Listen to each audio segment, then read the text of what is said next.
Presented by the International Flipper Pinball Association.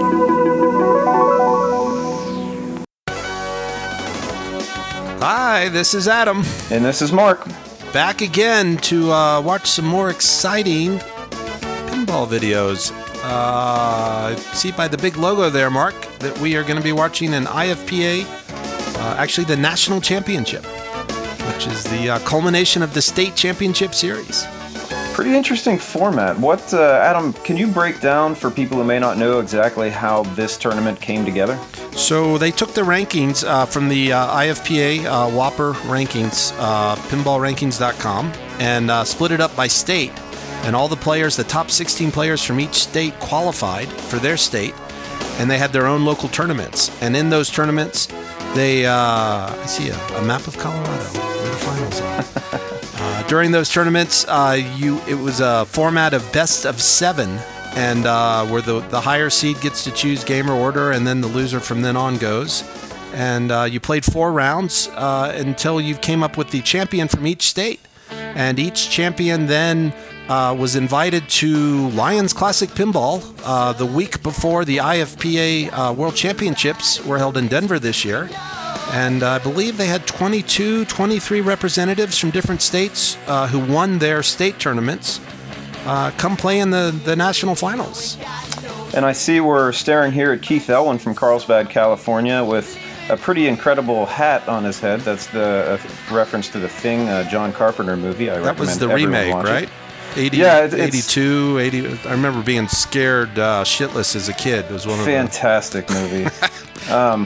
And here's some pictures from Lyons Classic Pinball. Now, Lyons is a wonderful place to hold this finals because they have such a wide variety of games ranging. We see Kismet there from 1966 all the way up to modern Stearns. There's a Metallica there. There's they've got a Wizard of Oz.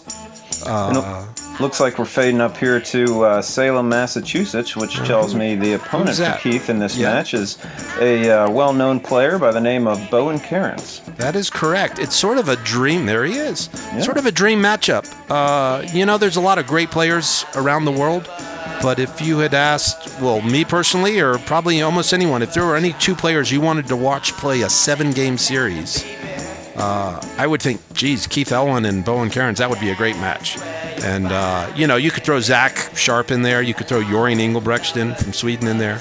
But seeing Keith and Bowen head-to-head, we see them all the time at Papa, your gig, right? But that's Papa style. That's groups of 4. There's other players. This is mano-a-mano, one-on-one, and they get to choose the game. And not only that, they can re-choose the same game each round. So, for instance, the first game we're going to be seeing in the finals here, remember it's best of 7, is Fishtails.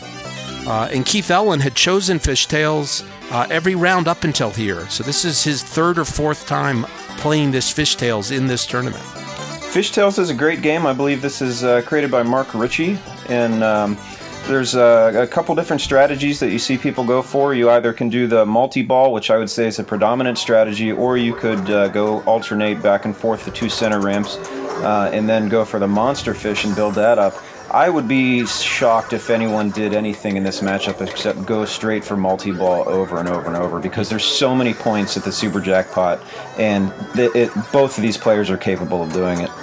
That's probably a good guess. And having watched Keith play earlier, this is at the evening on Sunday, I think he is you see right there, he's already put 2 balls in the lock. He chose this game, so he's going first. And it's interesting, he's sort of going on the fly there off the plunge. Yeah, I think he's working for the fast cast, which is sometimes if you get dialed in off of that plunge, you can redirect it right into the lock, and it'll give you a couple million extra points. And it also progresses your the boat, the lights on your boat. Gets your video mode lit, which is non-trivial points in a close match. So here he is in multi-ball, and what he's going to try and do is get that ball over onto the... Does he already have one locked? Did I? Yep, he needs to shoot for the jackpot. So, there it is. Yeah, wow, it was very quick. With the first ball that came out, he immediately put it right back into the Caster's Club. Yeah. So, yep.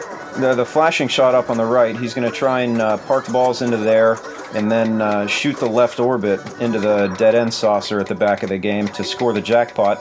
If you score 3 jackpots, then that's whenever the points really start to build up in this game, because that's whenever the captive ball lights for supers, which I believe starts at, what is it, 100 million? 100 million for the first set, and then each subsequent set goes up 100 million.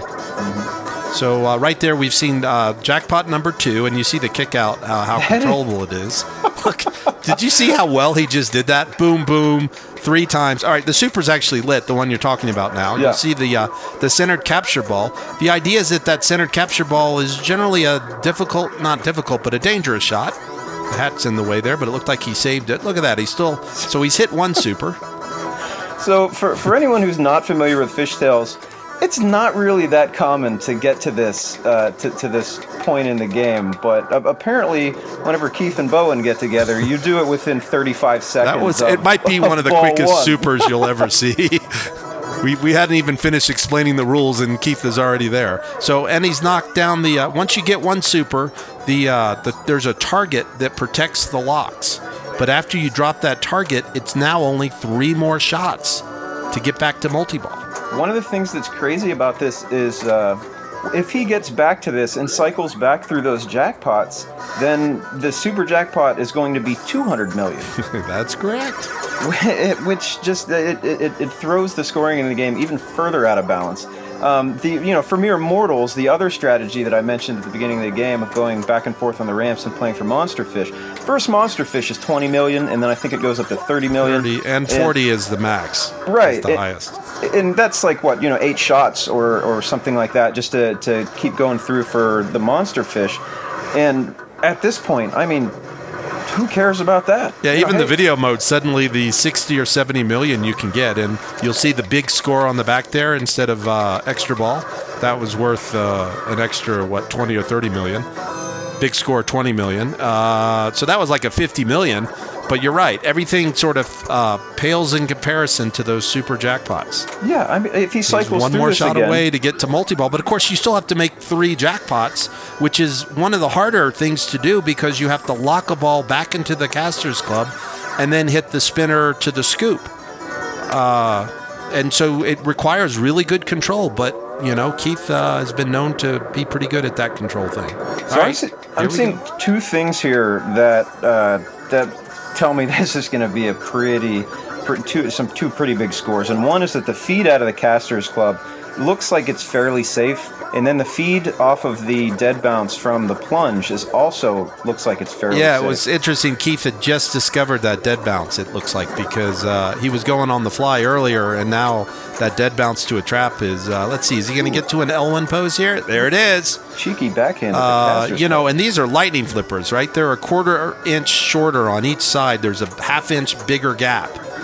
Way harder to get to an Elwin in multi-ball. But, that's why it's named an Elwin. I guess if there's good news for Bowen, who has yet to step up yet, he doesn't have to worry about what he's going to do, right? He doesn't have to think about, maybe I should do some monster fishes. And also if he's paying attention, he can see how these feeds are. I'm sure he's watching this happen. Oh, yeah, he's right off of... this is, if you've ever been to Lyons Classic Pinball, it's not the largest... he's got Rock the Boat going already. So it was 10 million a shot. I think he's got a ball up in casters. He can still get a jackpot, which he's more interested in. And that's the second. Right. 61 million.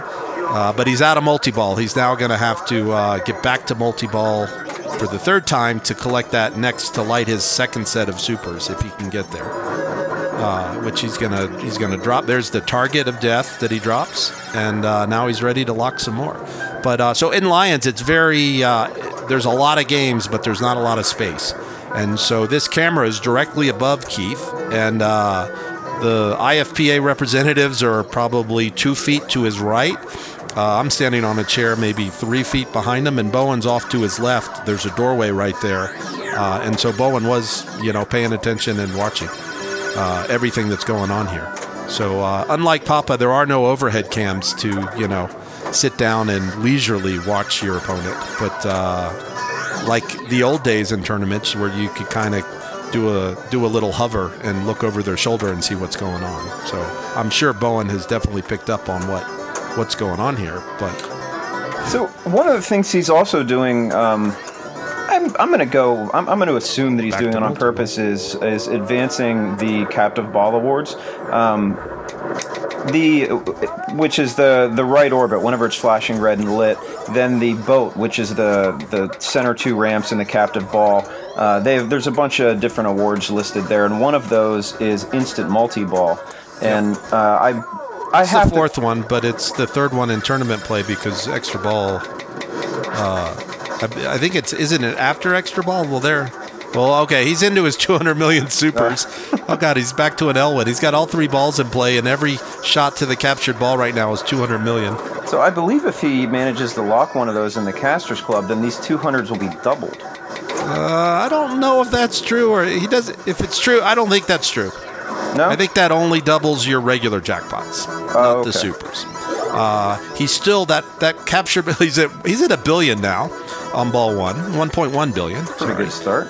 And and now every shot to that captured. Oh, I like the delay there. Oh, he gets one more. Now here's a interesting bug in the game. Watch, it'll show 300.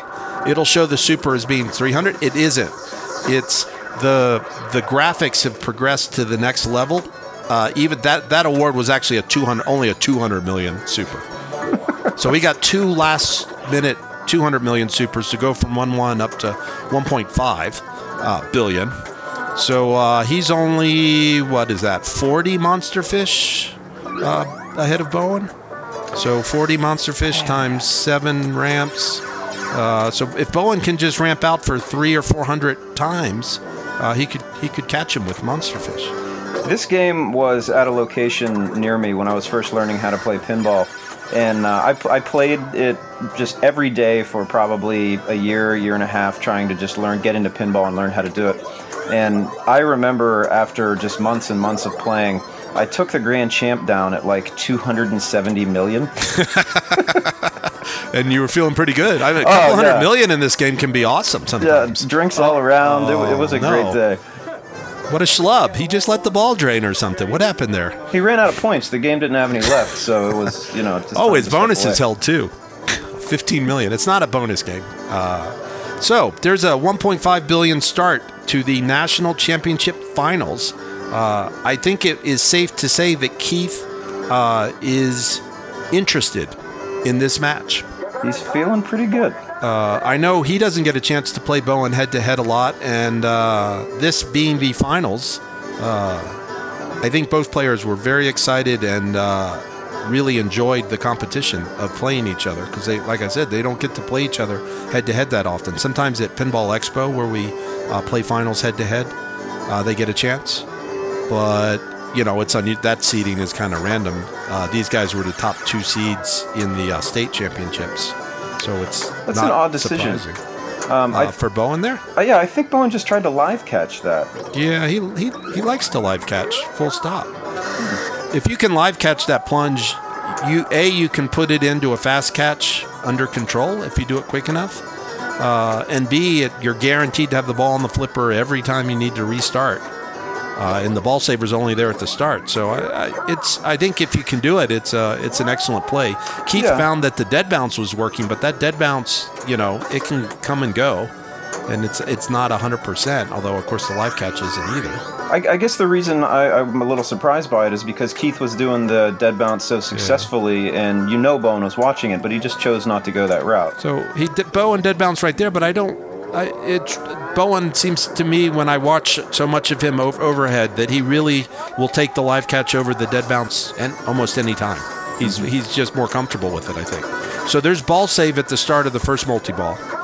So Bowen was sort of, expertly draining, although that one I don't think he was counting on. That was a nasty sling drain. He's trying to get into get a ball on each flipper. That was nice, giving up one ball. So there's his first jackpot. Yeah, when those balls spill out of the reel at the start of multi-ball, the second one definitely has a habit of getting in the way of a shot back to the caster's cab. Yep. If you don't get it, if you don't shoot the ball up there right away, then sometimes it just turns into a mess. All right, so Bowen's doing a little Keith imitation here. That's the way you play this game, and you make the jackpot. And as you say, he's a little dodgy on the controlling the Casters Club kick out. Got him into trouble. He was fortunate not to lose both, but back at it. Time to get that axe out and start chopping your wood. That's the only way you can get back into this thing.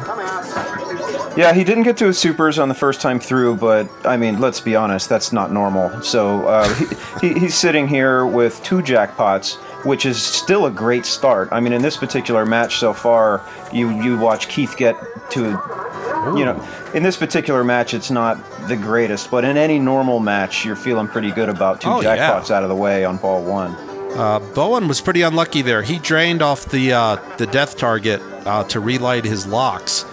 Keith had hit it 2 times. Actually, he's played 3 multi-balls. Keith hit it 3 times, and it came safely back to the flippers. But unfortunate for Bowen there, it went straight down the middle, and there wasn't anything, especially with those lightning flippers. There's Keith going on the fly there with the fast catch. I guess you do have the ball saver right at the start of your ball. Yes. See, that's into multi-ball again. So he finished up with his 200 million supers last time. So now he's trying to he's trying to backhand it. Now he's trying to get through 3 more jackpots to get to the 300 million supers. Let's see. He hasn't put one back into cast. Oh, he's back in the Elwin. I think you can backhand this. Let's see if he goes over-under. Yep. Oh, nice over-under shot to the jackpot. That's a really tight backhand from the right side. Usually the tightest you can get is to hit the extra ball shot or the extra ball stand-up. Did you see that? He loaded the next one just in time before the other one was shot out. Oh, kind of went on the fly there. Missed it and drained, but he's able to... Here's the second one. Nice post pass. At some fishtails, it can be hard to post pass, but this one seems to have a nice post pass as well as all the other features you described. So if he can get control here, there he goes. That was a little dodgy, but he's all right. Boom. Boy, he's dialed into that lock shot. No wonder why he chose it. I wonder what his hit rate is, but it seems to be about 80-90% at the moment, and he's controlling the kick out very nicely there. So the supers are worth 300 million. There's a 300 million point shot. There's another 300 million point shot. What does the score max out at? It doesn't. Oh, there's got to be an I saw end Paul for it. Madison was at 16 billion at Papa back doing 600 billion. Supers. It doesn't just turn into letters and, I think 600 million is the max super you can get. And then it's as many times as you want to get those 600 billions. I don't know, maybe it could roll at 100 billion if anyone has ever gotten there. We might get there today at this point. Yeah. Don't cheat and look ahead, folks. There's another 300 million. Wow. Really, Mark, just, for your reference later on, when you get to the 300 million supers, you really want to take advantage of them like this. You think? I'm personally... And there's the last one there, and we're going to see a 400. There's that bug again, right? It really wasn't a 400 I'm offended by this. So quick, guess the score. What do you think his score's at? Give me three bill. You think he's at is 3 he there bills? Yet? 4.2. That's 4.2 billion. Which is not bad for your second ball. Now that really ups it to quick. How many monster fish? I think hundreds. I think at this point the correct strategy for Keith is just gonna start playing for bonus X, maybe pot bumpers. Just maybe he's already finished the boat, so he can't go for rock your boat. You can stretch fish for some good points. That was rarity. I think he he unintentionally got to ball search, and in ball search it lowers the death target, which is I guess that's a Kaylee exploit there, right? That's a very, very nice bonus if that's what happened. I think that is what happened because he got a ball in there he's still trying that backhand occasionally. Let's see if he post passes here. His forehand has been solid, so of course I've jinxed him now. I believe intentionally inducing a ball search is illegal in the IFPA rules. As well as at Papa, right? You guys are on the same page on that one. Yeah, there's very few differences between the rules at this point. You guys, I know you and Josh have worked really hard to try and converge to a single set. Yeah, it's just easier for the players whenever, there's a couple things that we disagree on, but for the most part, actually it was down at the Louisville Arcade Expo. We sat for hours and went line by line through the rules and, hashed out a lot of details just so that it was less confusing for the players moving forward. And I think it was a great thing. Yeah, and I think everyone appreciates it. I'm going to take a little credit. I helped out with the starting a game rule, which it sounds like everyone's pretty happy with now, that everybody in the group is responsible for starting an official game, and it keeps from somebody accidentally or getting disqualified maybe when they don't specifically deserve it versus anyone else in the group, kind of thing. Yeah, what Adam's talking about is whenever someone accidentally starts the wrong number of players. There was, I think, 5 or 6 different versions of that rule before we finally settled on the one that we have now, which is, I think, the best way to go about it. Yeah, it feels right. Keith kind of struggling here on his, I want to say, 6th multi-ball. 6th? Yeah. 6th or 7th. I've lost count. Yeah. Ooh. That was, yeah. Wow, that was nice right there. What did the jackpots get up to on level? Wow, the first one is 80 million. A lot of modern games, the super jackpot is tied to how many regular jackpots you get, but not so much on fishtails. It seems to be more. I wonder when they were designing it, you think they really expected people to get to the 600 million level? They put it in the game, then I figure they expected people to get to it. But I don't think they expected people to get to it very often, obviously. I don't know. I hear people complain about games like this because they say the scoring's so much, so out of balance, and it's not a good tournament game or this or that. But as a tournament director, there are points in time where you put games out there and you say, yeah, I know it's imbalanced, or maybe there's an exploit here, but do it. Show me that you can do it. For instance, do you think we'd ever see fishtails in an A bank at Papa? I think there's a very good chance of that. Interesting. I'll have to make note of that. Mm-hmm. See if Fun with Bonus takes that little sound clip right there and posts it to his and retweets it to his millions of devoted followers. Mm-hmm. 4.4 billion. His point production has really dropped off that last multi-ball. It pretty much plummeted there. That was only like 200 million or something out of that. Yeah, he went. His rhythm got blown there on the second jackpot because he hit it perfectly, but the spinner was not quite in the right position, and the spinner rejected his attempt at getting that second jackpot, and he didn't recover. He should be ashamed of himself. Yeah, it's awful, but I think it looks like he's doing okay. I think he's able to pull himself up. Boy, that lock shot is maybe start shooting for fish. Come on, do something other than supers. Nope, back to multi-ball. Here we go. If his opponent maybe wasn't Bowen Kerins, somebody could have a really bad beat here, right? I mean, if Keith ends up losing this, that would be.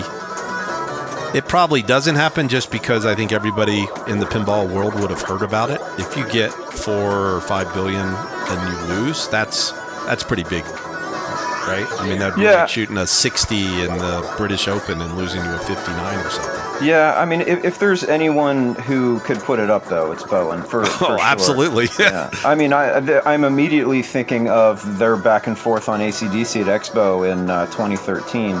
Whenever I think it was 450 million to 350 million or something like that, something crazy. And yes, it kept just silly scores. Yeah, if you're playing any of the players in that top echelon, you never take your foot off the gas. Bowen and Zach played an Expo match on Tron where they were both at nearly 200 million and that kind of thing. When everyone's playing well and everyone playing their best, it's the scores just get silly. There's a 400 million super. All right. Let's see. Nope. Brick. Drain. Oh, he tried to get the 500. Nope. So he's mired at 5 billion. What's interesting, this Fishtails is owned by Kevin McCarthy. He brought it out for the Lyons Spring Classic. He also contributed 10 or 11 games to the IFPA World Championships in Denver the week after this. So thanks for that, Kevin. His lifetime high score on this game is 5.2 billion. Oh.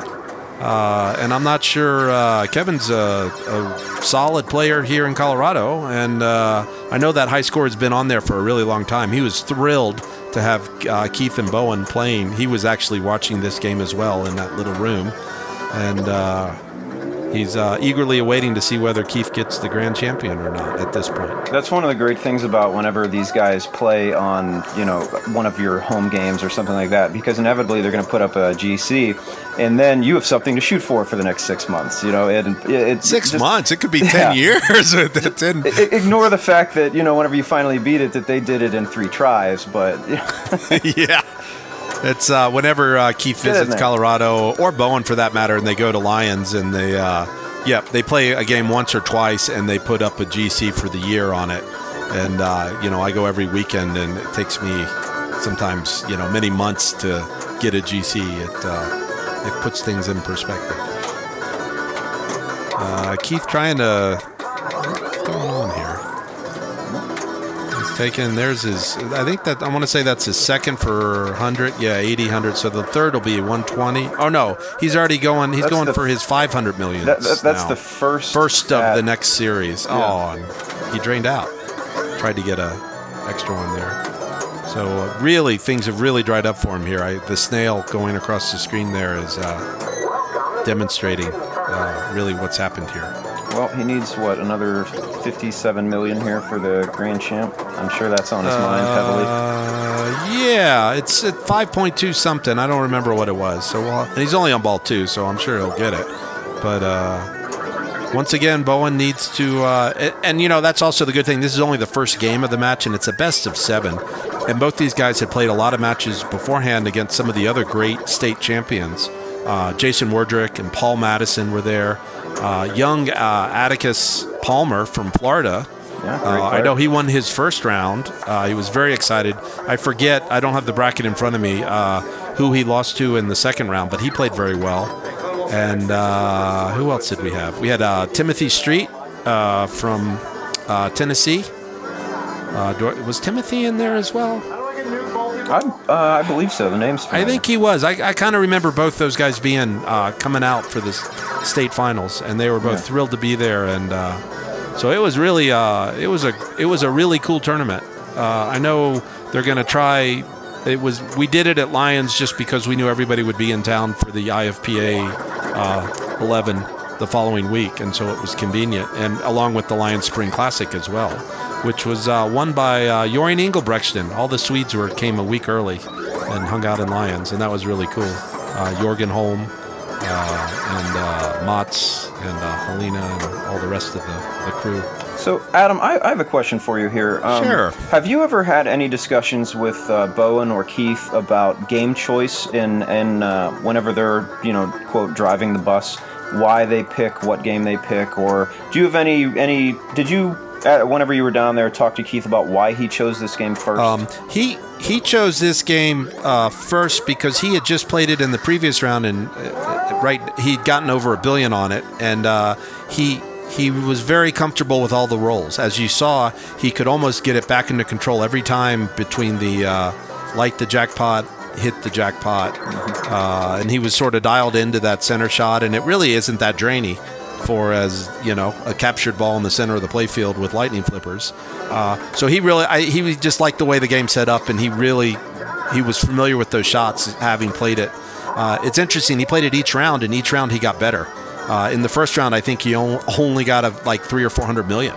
But he was, the more you play a game, you learn it. Yeah, you learn it. You get used to the rolls. And as we see here in his first 2 balls, he's extremely comfortable on it. So that's and in the finals, you don't want to hold on to a game. You want to. He had just played it. You want to play it when you're warm. And so I mean, that's definitely why he picked this game. And as we see.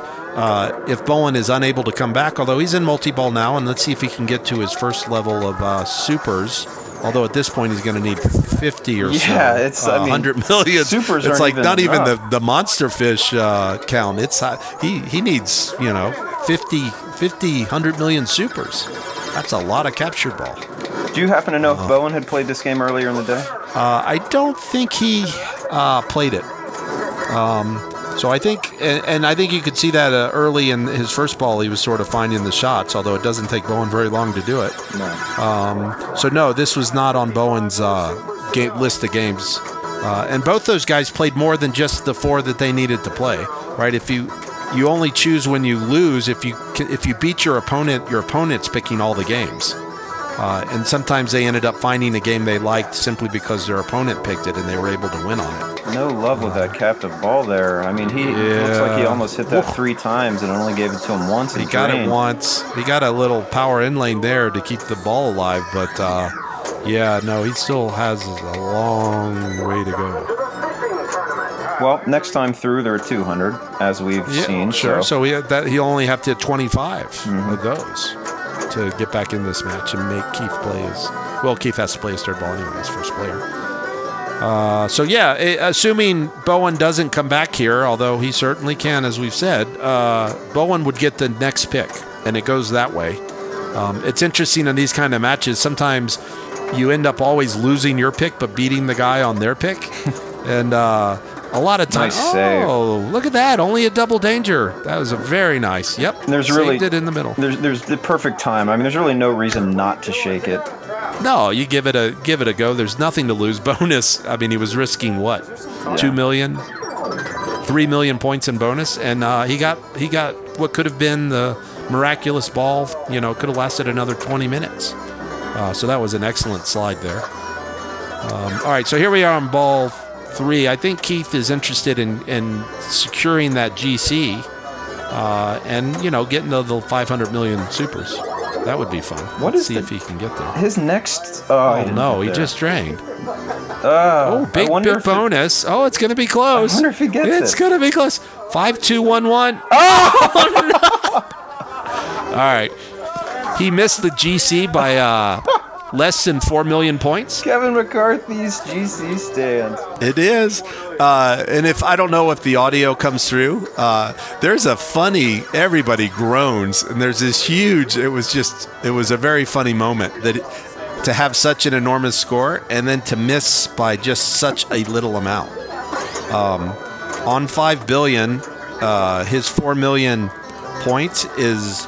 You know, it's just it's a small percentage, a very tiny percentage, and so it's kind of funny that he missed the GC there. And plus, Bowen now really does only need 25 supers at level 2 to take this game 1. I think realistically for Bowen, he's going to have to get into the 400s. Yeah, it would certainly go a lot faster. It would go 4 times as fast as the 200s. And he's going at it. You know, he's not giving up. And he's got a full match to play. You want to get into a rhythm. You want to feel good about making your shots. Like right there, that long cast, that will light another light on his boat there. We see video mode he's only hit 1 captured ball in regular play. So he's foregoing video mode to get back to multi-ball, and here we go again. I would point out we're past the 30-minute mark of this game. You don't often see 2-player fishtail games go longer than 30 minutes. You could have an entire tournament of fishtails and go quicker. It is a generous playing fishtails, but I mean, by no means is that taking away from what's happening. No, that was an extraordinary 5 billion. And look, Bowen's, let's see, that's the 40. Is that his first one of the second set? Does it start at 30? Oh, he's got one. Jackpot's lit again. Shoot Shaster's Club. The second round through, I think the first, is it go 40, 50, 60? Let's see. There's 40, 60, 80, maybe? Does he have one more, or is this super lit? He has one more. Got one more. So it's 40, 60, 80.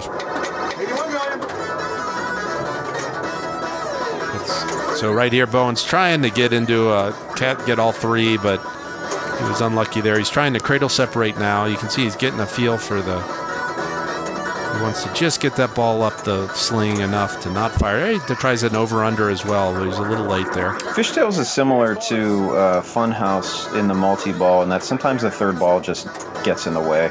I agree. You can get into a pattern in this game, just like in Funhouse, where you're just cycling through the balls, you know, putting them, keeping them separate on the playfield, moving through the rule sets, moving through the jackpots. So Yep. And that's certainly how I try to play it. That's another thing that makes Keith's 5 billion so remarkable. He got into his Elwin pose, half a dozen times, and that's really hard to do on this game with the lightning flippers. And he was able to Bowen a little late there on the jackpot shot. Let's see if he corrects. Oh, late again. All right, is third time the charm? Stay calm. It is backhandable. Yeah, get up there. It's tough. You can backhand the monster fish to the spinner. It's tough to get it all the way to the scoop, but the feed should be. Oh, he's he going to time out? So if you don't hit the jackpot within a certain amount of time, you got to reload. There he goes. Right there. All right. So now the supers are 200 million. And it's 82 million that time. So something raised the jackpot by 2 million there. I'm not sure what raises the jackpot during multi-ball. I have no idea. 200. There's a 200 million. All right. There's another 200 million. There's 400 million quickly there. This is so crazy. He's hitting 200 million jacks, and he's like still facing a devastating, devastating hole. And this is in the national championship finals. These guys have been playing all day long, all weekend long for that matter. There's another tournament going on at this point, the finals of the Spring Classic. And both these guys played pretty well in the Spring Classic, too. So there's been a lot of pinball going on. And to step up in the finals like this and not have Bowen's at nearly 1.3 billion. So he's got his bill. So if I offer you before the game, okay, Mark, you can have 1.3 billion. You take it? Yes. I do, too. I take it, and I'm happy, and I bet on myself in Vegas. Excellent. Right there, we saw Bowen start the multi-ball from the capture ball that you were alluding to earlier. Mm-hmm. He didn't have to lock his balls. He got to go right back into it. There's his first jackpot. He's only 2 jackpots away from 300 million. And maybe Kevin McCarthy's grand champion will only survive one player. Could you imagine having a 5.2 and getting bumped down to like third? all within the same 40-minute period. All right, Bowen's in. Oh, he's getting a little squirrely there on the cradle sep. Yeah, that was not. Out comes the other one. Right. As you said, that third one just kind of gets in the way anyway. He's trying to. Yep. Oh, that's unlucky. Sometimes it hits that metal edge right above the flipper and just. Yep, nothing you can do there. It was unlucky that he couldn't get back to a cradle on each side. So now he's got to get back to work. He's got to survive the death target. And let's see if he's got 2 jackpots to go to get to 300 millions. And he probably won't do it at 300 millions. But like you said, the 400 millions are only 5 locks away. Mm-hmm. Well, assuming you can make all your jackpot shots. Jeez. That was a funny spin on that ball right there. Yeah, there's a little squirrely there. See, right there, I think Keith dead bounces to a trap on the left, and Bowen opted for the live catch there. Bowen's been pretty good so far this game, shooting the left ramp to pass over. Of course, he doesn't do it there, but he's seemed to be, that's one of the shots in this game he's been dialed in on so far. Yep, which would be great if his monster fish strategy could have been employed. But due to fiscal reasons, now he's suddenly lost the lock shot. And it's funny. You can be in the zone, you can hit that shot over and over, and then suddenly you just can't find it. Yeah, I'm immediately thinking of I think it was Papa 15, whenever it was Bowen versus the right ramp on AC/DC, and For Those About to Rock, and I think he was at 97 out of 100 or something. Yeah, shooting that right ramp. He's certainly one of the most accurate players of all time. That's nice of. There's an NES for Neil Schatz.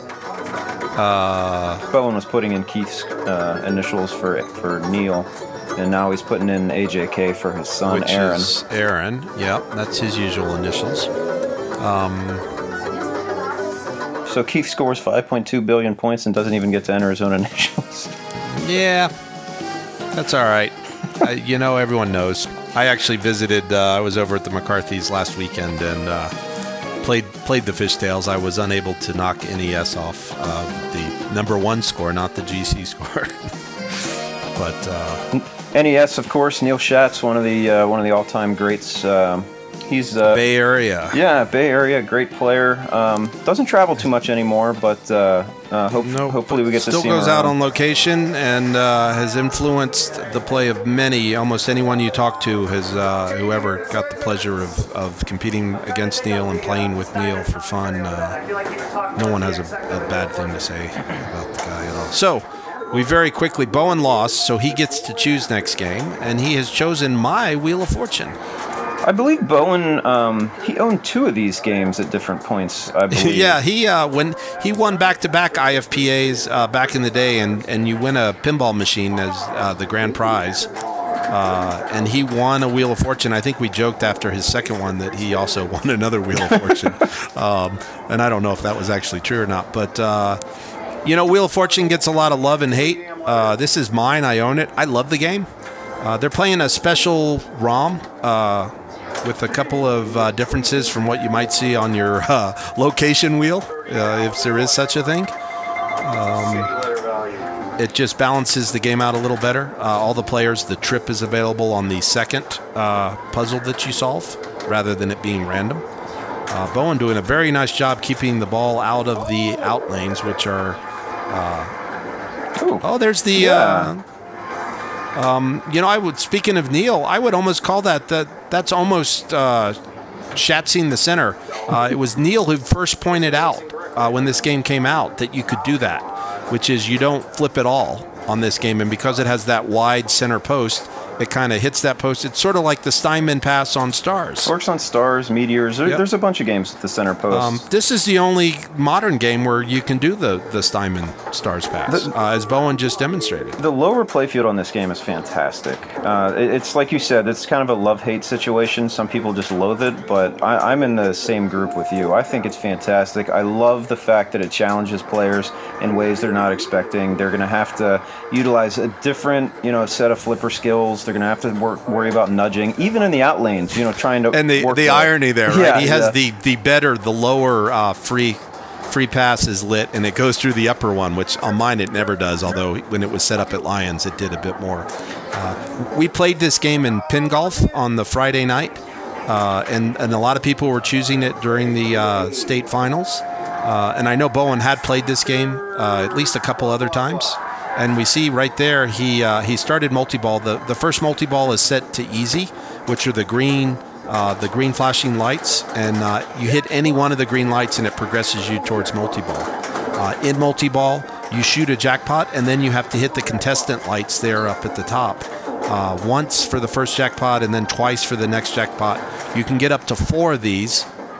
Is he going to get one back or not? No, wow. That was pretty brutal. Yeah, that was tough. He drained right at the end of his ball save there and only got a couple jackpots. You really hope to be at about 15 million after your first multi-ball. And the other feature to play for in this game is the bonus rounds, and we see that Bowen has the O, N, and S, and now he has 4 of the 5 letters. Do you think there's any chance he's going to take the bonus round without tying it into a multi-ball? Yeah, because his next multi-ball now, he has to hit each one of those green targets, and he only has 2 free spins up. Has he hit his drop yet? Look at that. He's going after the greens again. I think you would at this point because of the way the game plays and the fact that Keith did not have really anything good happen to him in the first ball. I don't know. I would think at this point he would just ignore the bonus and play for the trip. Some of the bonus rounds, and of course you don't get to choose. He is working towards trip. He just solved his first puzzle, so now if he finishes his second puzzle, he will get to the trip multi-ball, and you can complete your second puzzle through a wild card award, which is that horseshoe there on the left side. Is kind of like Pirates of the Caribbean. No. The first award is a 10x bonus, but the second one is solve puzzle, and you light that by hitting the second in lane. On the letter N, there are 3 inline drops. And when you hit the second inline, it will light the wild card. Or maybe it's the third inline. It's the third U, one. The right ramp shot, not the N. Yeah. Oh, I'm sorry, you're right. The U. The other N. Poor man's N. The U is not an N. The T is not a jackpot. Yep. And Bowen is doing some very nice. Also at 10 ramps, there's an extra ball for $5 million, which is non-trivial. One thing Bowen isn't doing, which you can do on this wheel, is you can actually hold the left flipper up off on the return of the in ramp, and it'll just stop. Wow. But Bowen's kind of going on the fly there. He's now got his super pops going, which you can light from the when you buy a Val, it makes it available, and then the next left in lane will light it, and you can get the pops up to 75,000 a hit, and you can keep shooting that S, which is kind of what Bowen's doing here. And he's got, what was that pop score, 5x? This is an interesting strategy. This isn't something that I'm used to seeing. He's abusing those pops. He's got the pops up to 100,000. It makes sense. I'm sorry, up to 75,000. It makes sense. I don't think I've ever seen anyone play strictly for that. You know, when you're... Ooh, nice save. Yeah, he's 7 ramps. So, I mean, right now, right, he's only 3 ramps away from $5 million. So, but because the return is so safe for him and he's live catching that well, why not do that forever? Yeah, this reminds me of Kaylee playing Iron Man at the. There's a video of him. I think it was Papa 15, and he just played the Super Pops to the tune of 35 million and kicked the hell out of everybody else. That's awesome. It's great when you see someone do that. You know, you find something that works like there. I mean, that live catch is just awesome. And what's he at? 18 million? Oh, there's... Yep. Free spin. He used one of his free spins on ball 2. He only has one left. He'll get one more lit on ball 3 if he's able. You know, but there are some bonus rounds that can be huge. There are some bonus rounds that are complete and utter rubbish, and others where you can get easily 100 million points. So, I don't know. With only the B lit there, I would shoot the B and give the bonus round a try. There's so many people that, well, you know, I'm not even going to go into the situation with the rules in this game, but one of the things that I would love to see is, I wish those bonus awards were choosable, or at least in tournament mode, not random. But having said that, if there is a theme that should have random awards, it's Wheel of Fortune. It's the title of the game. Yeah. There's this big wheel you spin around, and the poor schlubs get bankrupt versus 10 million points on the drain. Yeah, I mean, Keith Johnson is one of the best ever at integrating a theme into a rule set. And yeah, you know, for as much as I hate him for that decision, I also totally understand it, and I agree with it. And Bowen's found that it's funny. He can live catch. He can do the dead bounce out of there as well. Right now, I really think a couple more ramps for that $5 million extra ball. I mean, right, all this work he's done, he's only at $20 million. He can get 25% of that with just the extra ball. Yeah. But you know what? He's working his puzzle. He's done all his. He's actually just trying to buy a Val now because it's his last. Oh. Nope, couldn't get that last one. It was available. Let's see. It should be one puzzle. Let's see if he had the 10x. Nope. So he hasn't. He didn't get any of the wild cards yet. So the solve puzzle he's probably going to do by hand. Meanwhile, Keith has. He has a lot to catch up on here, but he still hasn't used his first multi-ball. Yeah, 21 is a healthy score, but it's not out of reach by any means. Well, it would be good enough for third place at Pinburg in my group, Group 6 this year. I know, because I got it. Let's see what Keith is just, you kind of want to find the green lights that are safe to progress your multi-ball. We could go into the intricacies of how you solve puzzles and guess, but you really got to go out on location and play one. Oh, Keith doesn't look comfortable here. If there's any bit of basic strategy we haven't mentioned that we probably should, I would say that right out of the gate, you're going to see most players shoot the inline drops on the right side to try and get the free spin, and then maybe even to fully clear that right ramp. Yeah, you want to absolutely get your free spins. That's by far the very first thing you must do. If with a ball save, you can throw it up into the contestants and go ahead and get your puzzle going. Ooh. Bowen, he tried. He nearly brought that back, but unlucky for Bowen, he threw it up into the contestants during ball save, and You know, he left the door open a crack here. 22, like you said, is a healthy score, but it's not 5.2 billion on Fishtails. No, Keith's only 2 green lights away from multi-ball, and he's 1 letter or 2 letters away from stacking a bonus mode into it. And if you can stack a bonus, he'll get that back. If you can stack a bonus mode into multi-ball, you can absolutely come out at 25 million, even on some of the lesser. And don't forget he's sitting here with 3 free spins, so there's only 1 outlane there that's potential, danger for him. Ooh, that center. He doesn't look particularly comfortable in terms of a couple of those centers, but he was able to survive that one. It's interesting because his multi-ball is now, he's one target away, 1 green target away, or actually his multi-ball is lit now, and he's going for bonus. Stack it in and win it now. Yep. All right. So, he's going to go for that S. Nice. So he's really he's quadrupled the potential of this multi-ball. Backhand. So let's see which of the modes he's going to get. You can backhand the scoop, and there he does. And the ball rattles around, and is that Wheel Frenzy? Or is it the one right before Wheel Frenzy? I can't tell from this angle. I can't see. Oh, it's a contestant hurry up. It's actually not bad. You hit one contestant and it starts a hurry up, and then the hurry ups can be double, tripled, and quadrupled. And in multi-ball, you can so he's going to be. You have to hit the same shots anyway as you do in multi-ball. He's going to get 1 of those back. Oh no, he got 2 back. Oh, he gets 2. All right. He once again, if he played this a little more, he would have short plunged 1 of those balls. Just leave it. Dear. Don't move it. No. Oh God, he almost got it.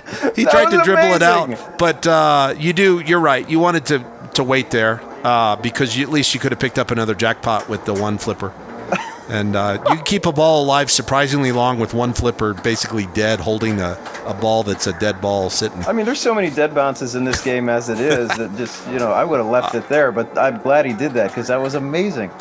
Yeah, he nearly pulled it off. You can, it's a 1 in 10 kind of thing, but you can sometimes dribble it down, but he didn't. It also helped that he had the other ball going, and sometimes that other ball can interfere with it and help it back into play.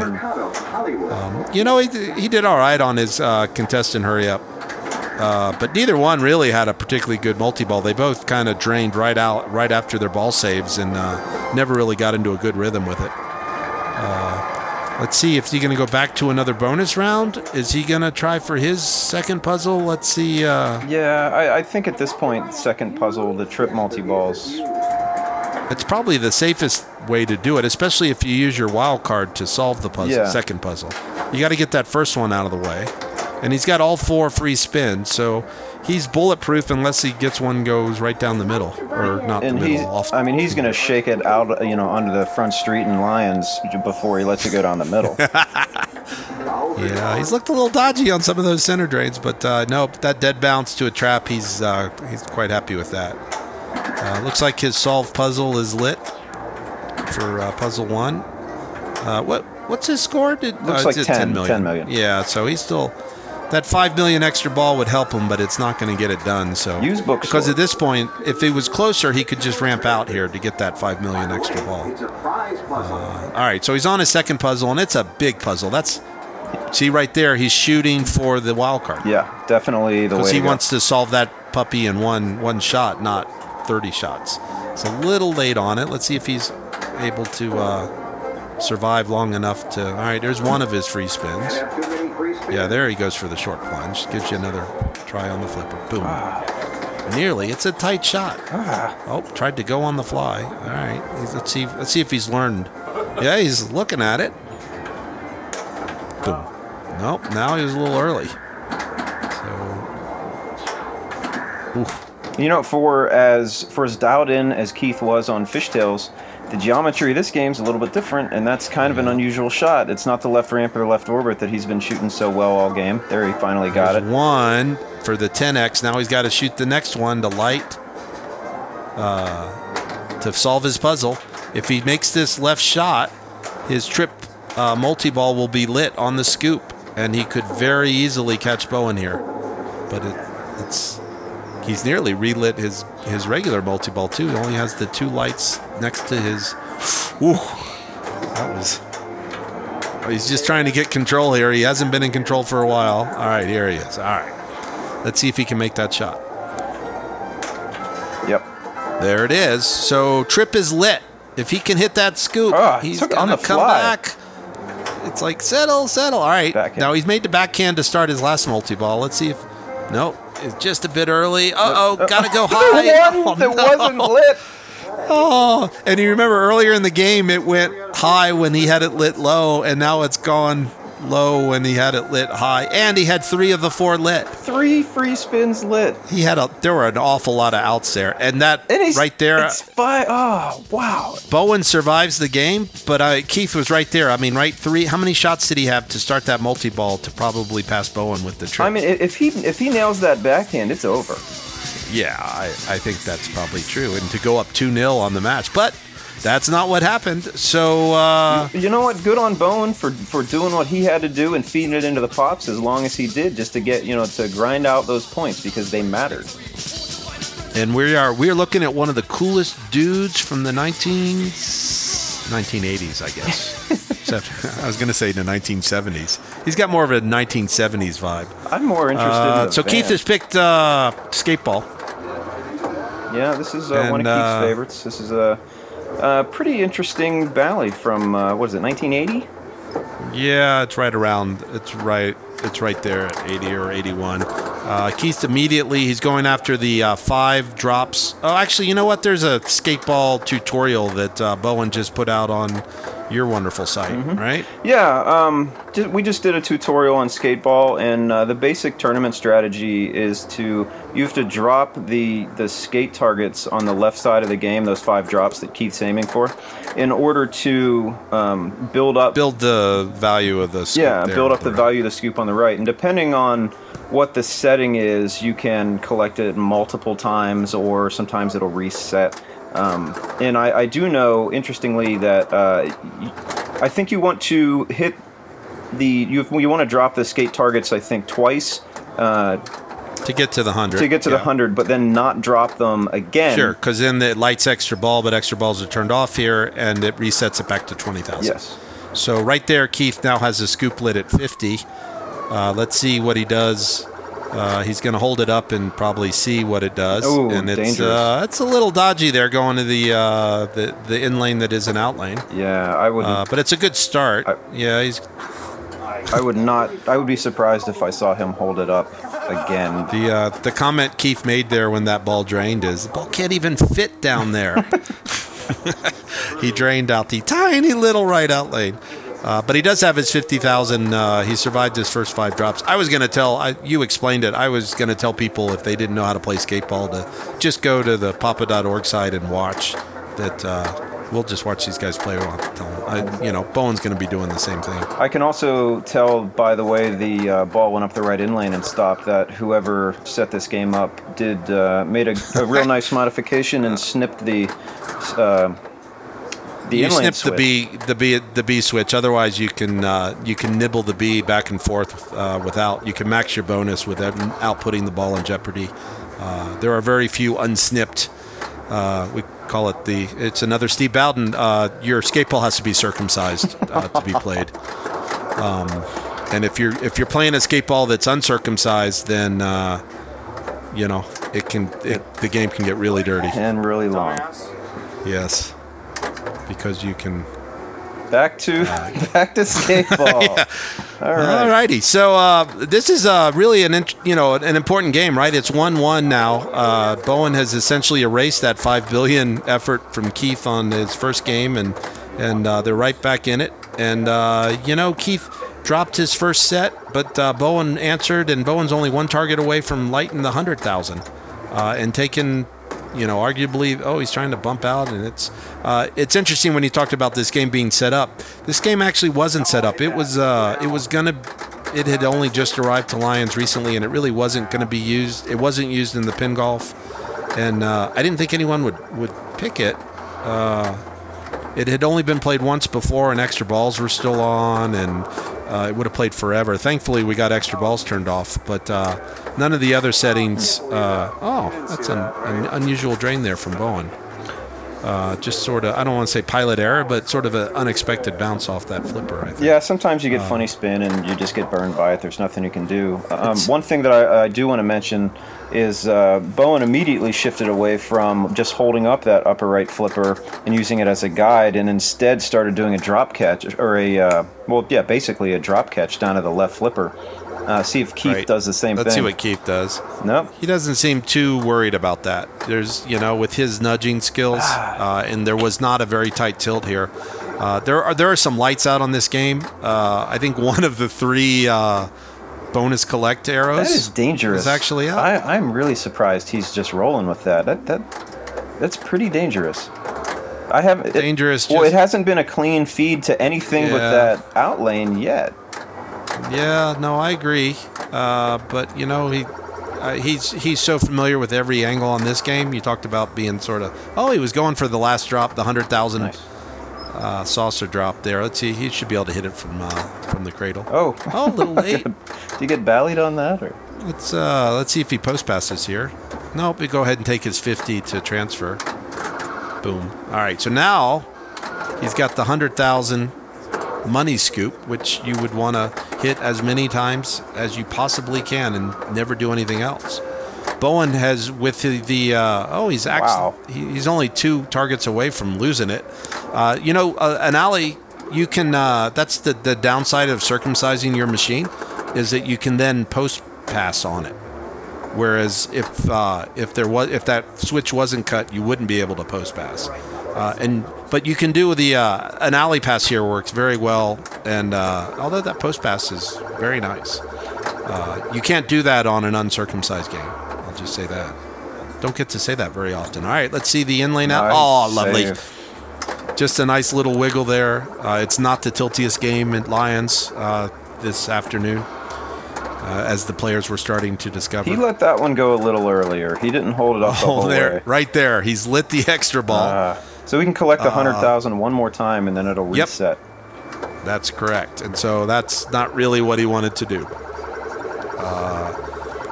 The upper lights, as I said, there's a couple of the collect bonus lights are out. And he had not played this game. It was sort of an off-the-cuff pick after Wheel of Fortune. He loves the game, but he had not played this one at Lyons. I was surprised by him picking it just because I knew some of the lights were out and it wasn't the best playing game. But he seems to be doing all right. 1 million points on Skateball would be, pretty solid. Yeah. Bowen had mentioned in the tutorial he was curious as to when you do the lane change lights that they go in the opposite direction from every other game's lane change. And the reason of that is this was the very first game of that era that introduced lane changes. Interesting. That makes me wonder why they changed it after this. I think it has to do with the designer being left-handed versus right-handed. Maybe not. But for whatever reason, it didn't catch on. I think maybe another manufacturer came up with the same idea at the same time, completely independently, of course. No, I like your previous explanation. That was totally true. Let's see. Oh, lovely. And clearly, there's not a tight tilt on this game, and with the rubbers on there, it's Keith's doing a very nice job of keeping the ball alive. Even though his scoop's down to 20,000 again.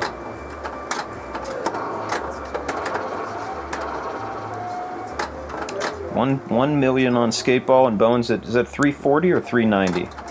I think it's 390. Yeah, not that it matters. It's still a pretty big deficit. So for everything I nitpicked about Keith, letting it fall out of the scoop, here he is at 1.1 million points. His nudging skill. I mean, this is why he's in Papa Classics every year, and he gets there on 1 or 2 tickets. His, for as good as a modern player that he is, this era of game, the sort of he knew it was straight down the middle. The Bally era, the nudging, the subtle.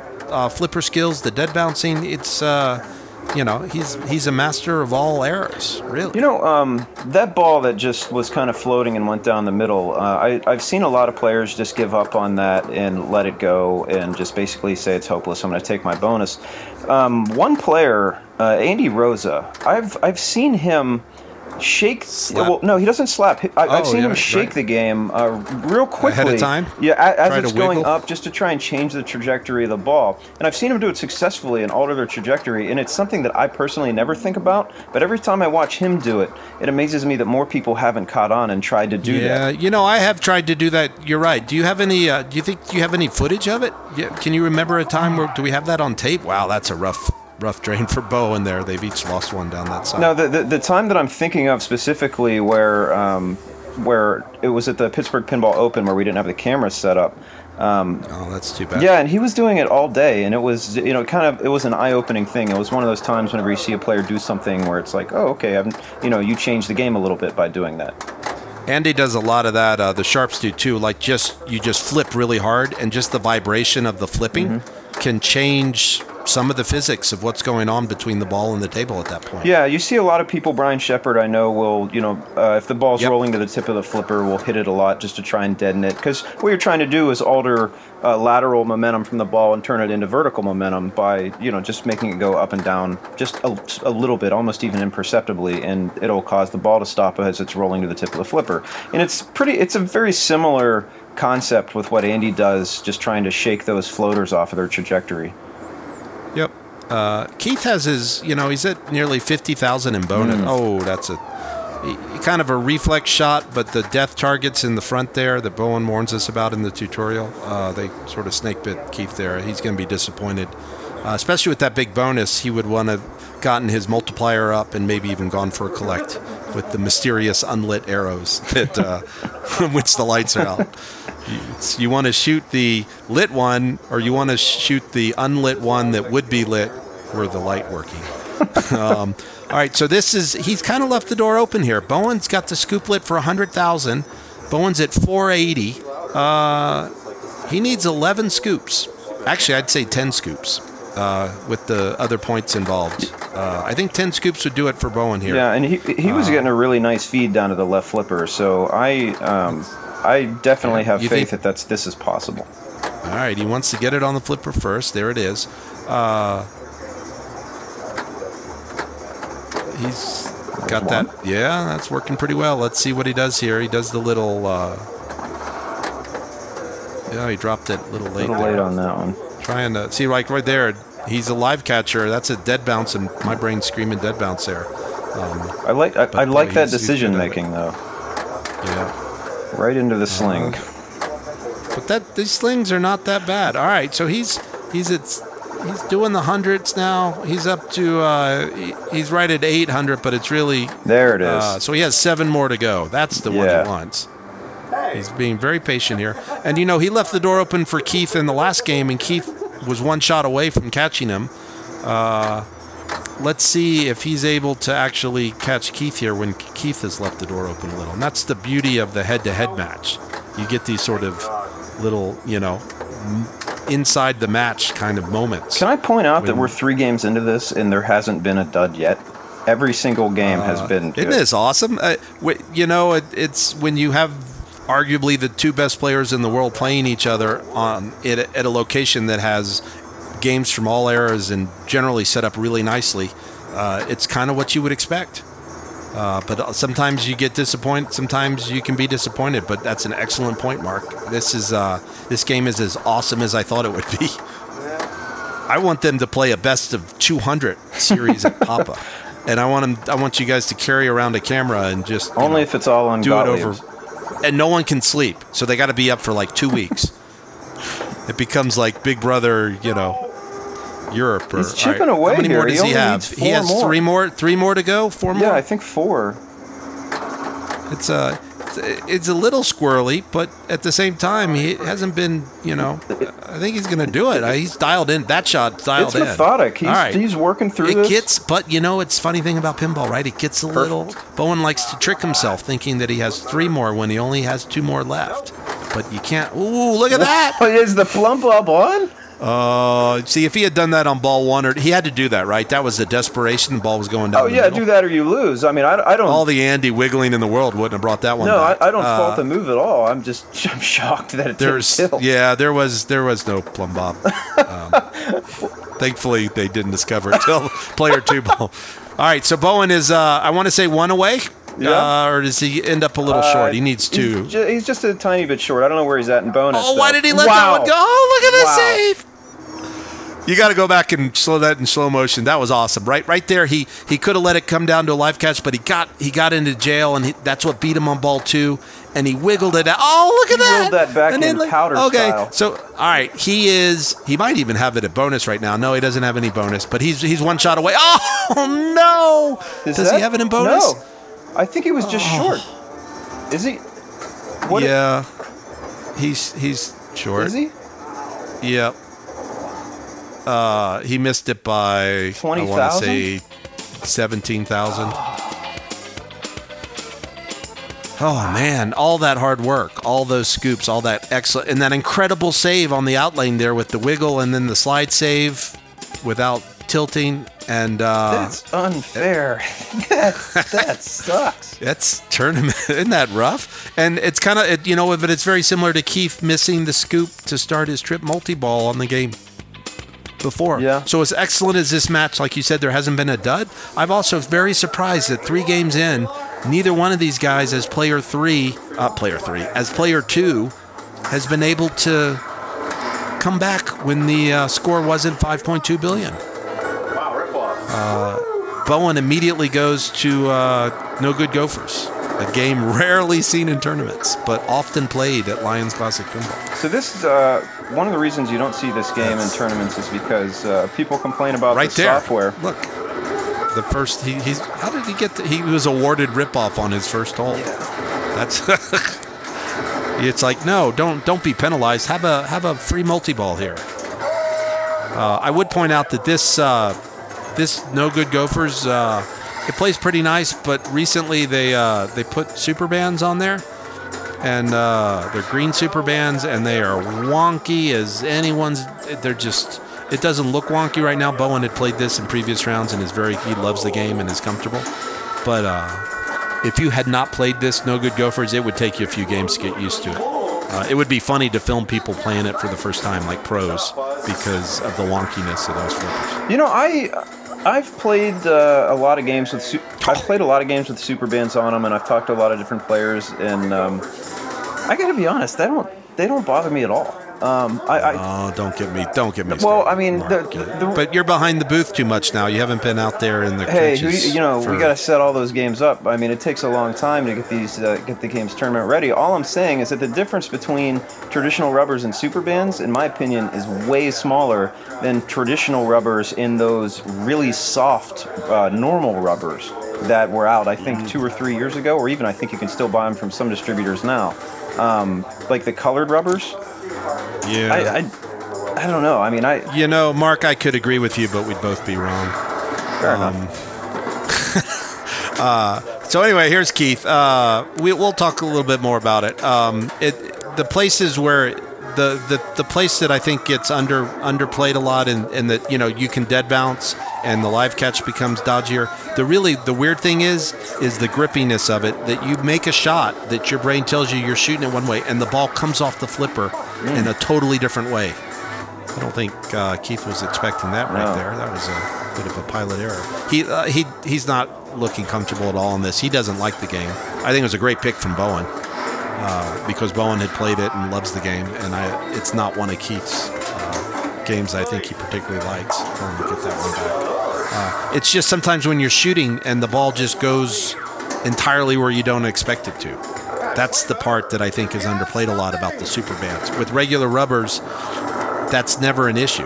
The ball goes where you're aiming it to. And too often when super bands, and it's not my imagination, the ball, and it's not every time. You'll shoot a ramp over and over the same way. Play better.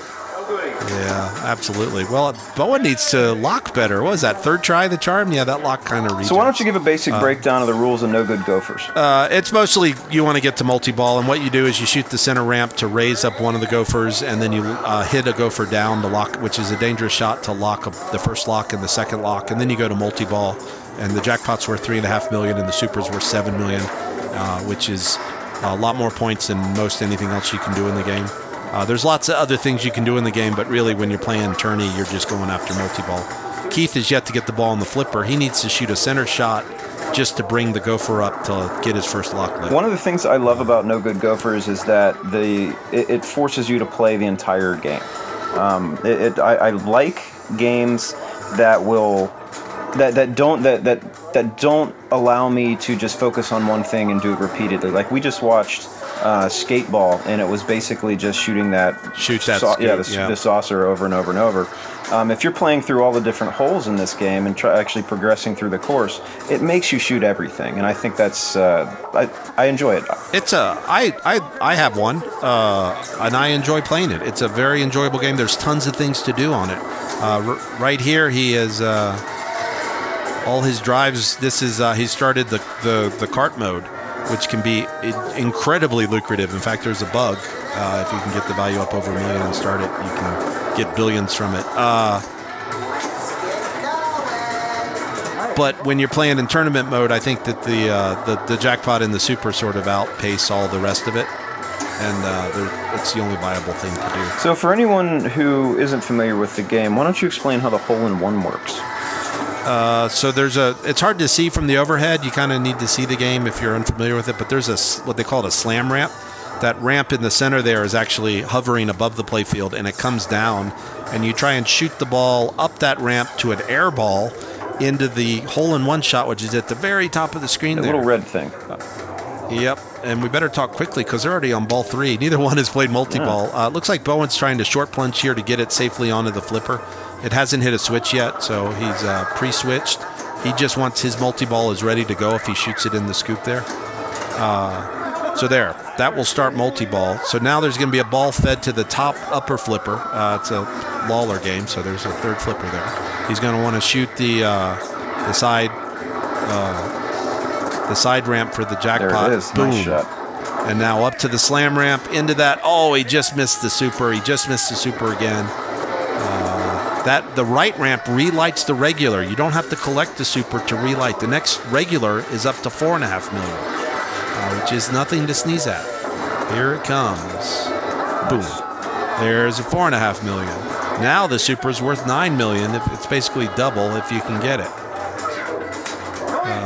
But he didn't get it. Not bad. I mean, he's still, yep. There's a quick 10 million points where neither player had more than $1 million or so before that. Yeah, I mean, Keith's at 1.5, so, Bowen probably is feeling like he left something on the table there, but at the same time, he's got tenfold Keith's score. Yeah, and Keith has made no progress towards his multi-ball at this point. And, that's a tough center drain off the captured ball feature there in the center. That's nasty. But Bowen would be happy to have started multi-ball, and $11.5 million is okay. But once again, if Keith can get to multi-ball, I would fully expect him to catch and pass Bowen here, if he can get there. But he hasn't made a center ramp shot yet. Or he has. It's the second lock. All right. Well, here we go. Yeah. Keith's one shot away. All he has to do is hit the putt-out shot, which is the big, I don't know what you call it, the area where you, to the left of that upper left ramp. Upper left, right there. All right. Yep. All right. So Keith has started multi-ball. He knows he's a jackpot super away from winning. Jackpot would be 3.5. Super would be 7. $10.5 million probably would be enough. Yep, it would be. So let's see if he's able to cradle up here, get to the Elwin pose. He'll get one of those back. Did he just try and plunge that and it didn't go around? I was sort of expecting the other ball to come back into play there. He's trying to get it to settle on that. Stage? All right, he's going to two-stage. Oh. Yeah, he tried. This game isn't a great two-stager. So he's going to want to shoot with the right ramp, the right flipper here all the way around. Boom. Nope, he was early. So he's 0 for 2 on the... Oh, dear. Oh, he nearly lost both. One more shot at. You can get this... If he had been able to make that, you can get the super. There's an incredibly long grace period to go jackpot super after when you're down to one ball. Now, you can restart the multi-ball, but he's wasting all his time. He needs to... There's a grace period on the... Oh, dear. Man. His restart there was right back at the same place he started it. If he had restarted multi-ball, he would have had another shot at the jack super. But is that... Great pick from Bowen. Yeah. I mean, can't fault Bowen for taking Keith to a game he doesn't want to play. Hey, I have a question. Do you think that delay on the Super Jackpot in this game is a holdover from Attack from Mars? This came. Was this before or after? For some reason, I thought it was slightly after, but I could be wrong. Yeah, I just know that Lawler wasn't he like the first with Addams Family or even in Funhouse to give you the grace period? It was like his. I thought he was like the grandfather of the grace period. Yeah, I'm not talking about the grace period specifically, just like the length of it, because you know those two games just seem to have grace periods that are inordinately long that stick out in my mind. Yeah, I don't know. Maybe it encourages because there's so many different shots that you can do during the sequence, or I don't know. That'd be an interesting thing to follow up, and someone could maybe ask him. Friends of him. Anyway, everyone has held serve here. Every pick has been won by the picker, even when they've left the door open a few times. No one has been able to come in and sneak in. So we're at 2-2, and then basically we're now at a best of 3. So this would be Keith's pick here. This is Keith's pick. This is Bonsai Run. It's been in the front room of Lyons Classic Pinball, I want to say, for all 9 years since they opened. It's a great playing Bonsai. In Bonsai, I guess we can quickly, when you're playing tournament, you mostly want to do cliff jumps. They start, we see Keith struggling a little bit. There it is. So they start at 50,000 and they go up 25,000 a cliff jump up to a max of 200,000. You can double them using the ABC, which is up top, and I think we'll probably see that later on. I think he just did it there, so you actually. can get 400,000. He had a double cliff jump there. Yeah. Okay, so the ABC are lower down on the playfield, and there's actually a... Oh, he's going on the fly. He didn't do it that time. But you kind of want to build that value up before you bother to double it. And it's when the ball comes flinging off the upper playfield. Hey, kudos to Josh and company for having, we got another camera the or fancy something on this? camera work. It's impressive. Boy, I wish I had $1 for every time I've drained off that yellow target, because it's a lot. That thing's right down the middle all the time on this game. The skill shot is huge in this game. Not only is it 100,000, 200,000, 300,000, but it lights your first, it opens the upper playfield right off the bat, rather than having to pick it up on the right. If you shoot a right ramp, it spots you a target, and also what Bowen did right there, if you shoot the scoop, it will spot you one of the targets. Each color has 3 targets associated with it, and when you finish all 3, it lights one of the 4 riders. When you defeat all 4 riders, you get to a multi-ball, which can also be very big points. You get $1 million for getting to the winning the race, being the number 1, and then the right ramp is lit for 250,000 point victory laps forever, so long as you stay in multi-ball. Do you play Bonsai, Mark? Yeah. What do you think about Bonsai? I enjoy. Do you guys have one at Yeah, Papa? we have 2. 2 or 3, I don't remember. I enjoy it. It's a good game. There's... It's that one-dimensional play you were talking about earlier. Yeah, but... in terms of cliff that doesn't jumps. really bother me a whole lot. I mean, if I'm playing it on my own, I'm probably not going to cliff jump out. I'm probably going to just, challenge myself and do other stuff. But, the flow of the game, all the toys, and I personally enjoy the game because it has... it was one of the first games I remember playing as a kid, so it has a personal appeal to me, just like a nostalgic value. Right. And I see a lot of civilians come in off the street at Lyons, and it's in the front room, and it's one of the first games they see. And it is, that it's really a cool-looking game, and they want to figure out how to get the ball up top, and they get really excited when they do get it up top. And I was listening a little bit of Bonsai Run trivia. I was listening to one of the designers talk about whenever they were doing the audio of this game, and it's a real interesting hack how whenever you complete two of the colors one after another, it won't say you've completed Yellow Belly and Bluebeard. It will say or it'll use the word and. It won't.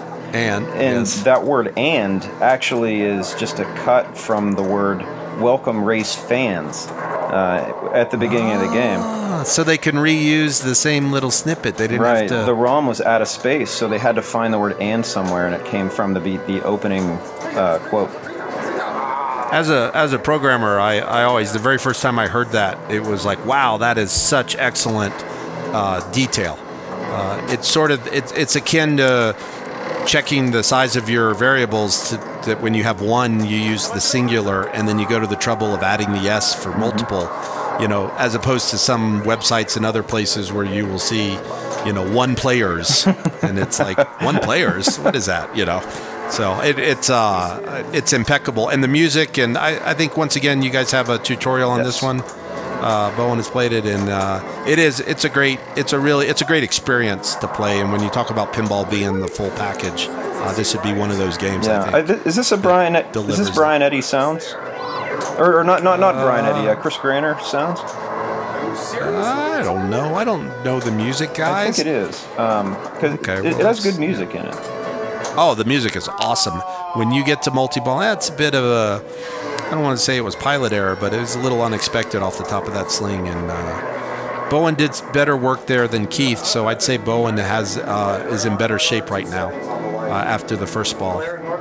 But Keith picked it, so he probably has. I know when I was Keith's partner at Expo Brawl a couple of years ago, there was a Bonsai run there that had some pretty funky shots that were hard to find, and we picked it every round in our triumphant march through the pinball. And we had, watching Keith play this game and get 5 or 6 or 10 million every time.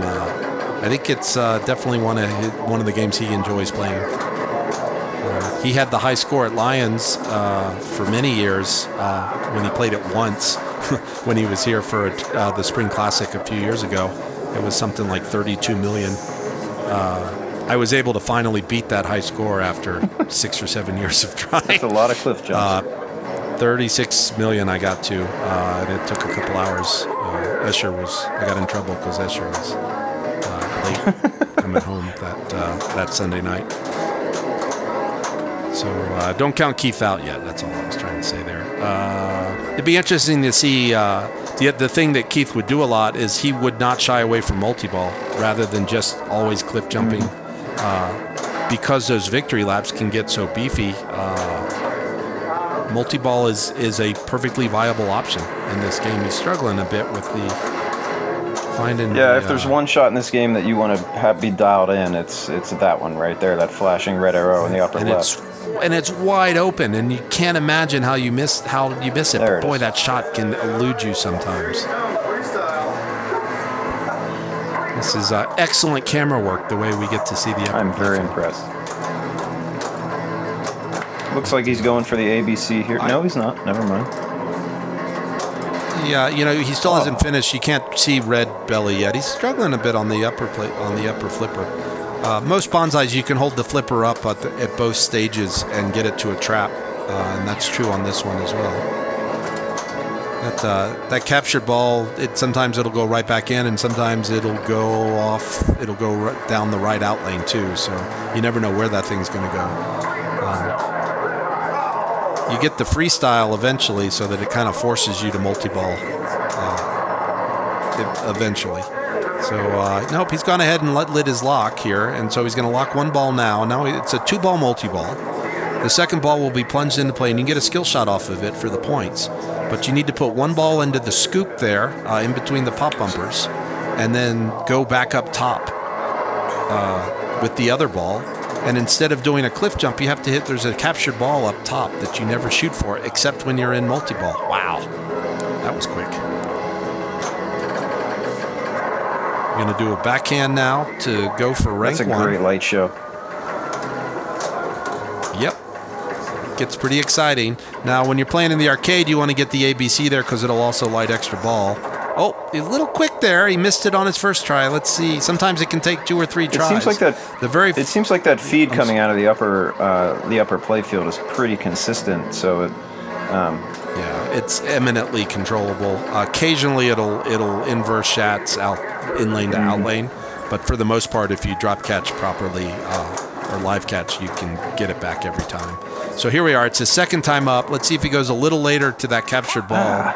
No, he's really kind of rushing it. Now the third time the ball comes back. Oh, he got it to reset. The ball went right back into the scoop.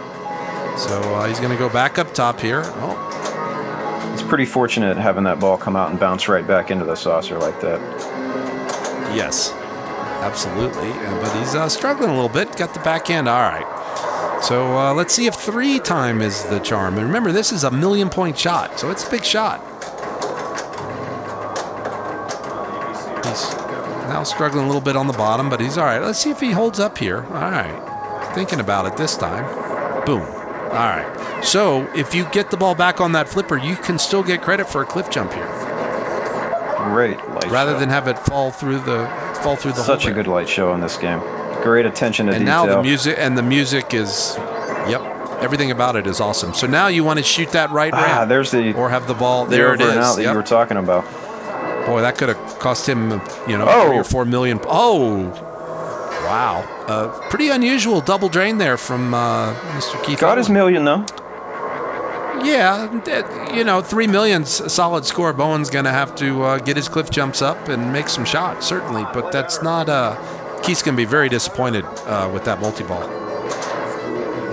I've seen him do many, many cliff jumps. That's one of the great features of the game. Bowen trying to do a little post catch there off of the return, but gets it back up. I don't remember what his cliff jumps are up to, but probably in the 125, 150 range by now. Does it look like Bowen's going for multi-ball too? Oh, he must have. It's hard because we don't have red. What is it? Red machine? Green machine? Red belly.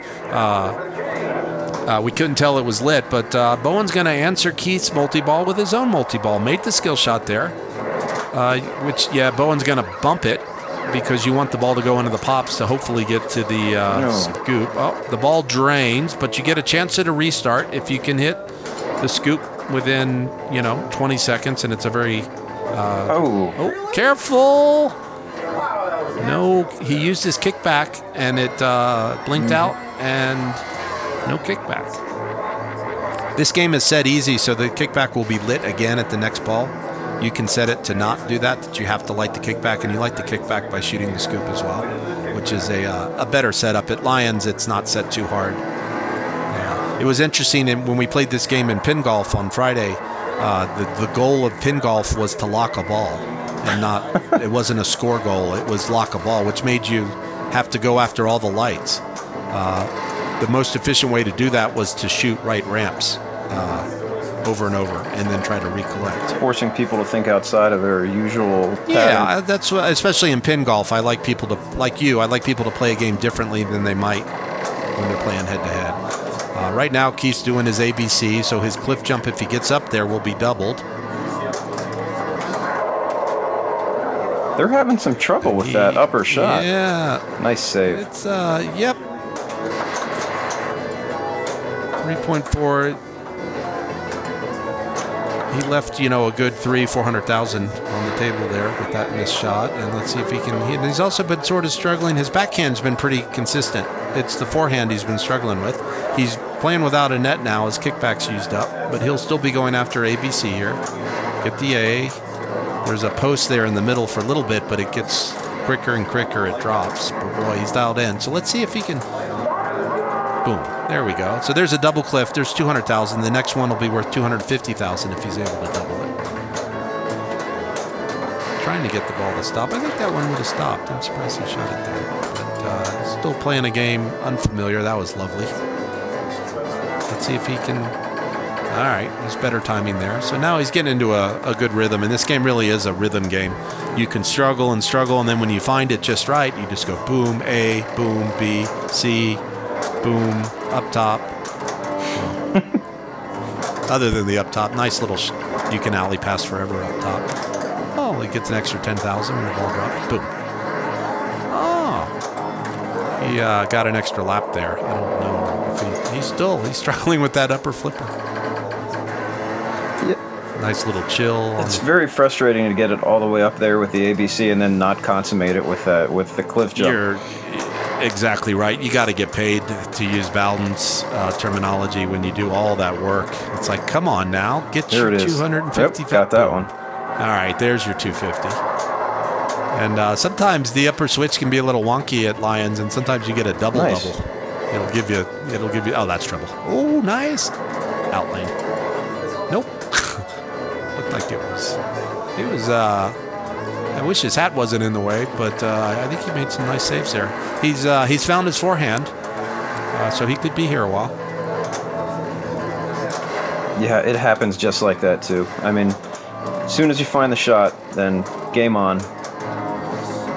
A, B, C. So now he's up to 150. This will be a 300,000 cliff jump if he's able to get paid. There it is. So 300,000, and next one's going to be. I lost our focus. Hope that didn't affect me. But you see the rhythm he's in now, right? It's the ultimate wash, rinse, repeat. Doubling everything. So, yeah, I could see maybe not this. Oh, hey, the camera's anticipating him not making it that time. Wow, how about that? The camera knew he wasn't going to make it. Yeah, it was super fancy. The camera got tired of the cliff jumps. Yeah, along with everyone else. You could just feel everyone switching the channel. But this is game 5. This is in best of 7 series, isn't it? Game 5 that's always the pivotal, the most important game, that teams that go up 3-2 tend to win a higher percentage of the overalls. Yeah, that's game 5 is the one that everyone talks about in hockey playoffs as being, the must win. Right. And so, from what was a pretty pedestrian start for Keith and not a great multi-ball for him, he's chopped some wood here and gets an in lane. Definitely, he's now setting a pretty good target for Bowen to have to chase. Yeah, for anyone who hasn't seen Bonsai run played this way, I'm sure it can be a very eye-opening thing just to go cliff jump after cliff jump. His right now it's 200,000 again. The camera knew that he wasn't gonna get there. Is like Josh sitting on Zach's shoulder right here and like with the camera and is panning himself by hand? It's very steady. I think that's absolutely how it is. You can see the reflection in the back glass. Come on, Keith, make one of. Oh boy, it can. It's a slow enough strategy to watch when it's actually working, but when it doesn't work, it can wear you down a little. Let's see how many more misses he can survive before it will inevitably drain him. Come on, make one. Hey! And then that's when you have a sarcastic clap. So there's the 400. That's his first 400,000 cliff jump.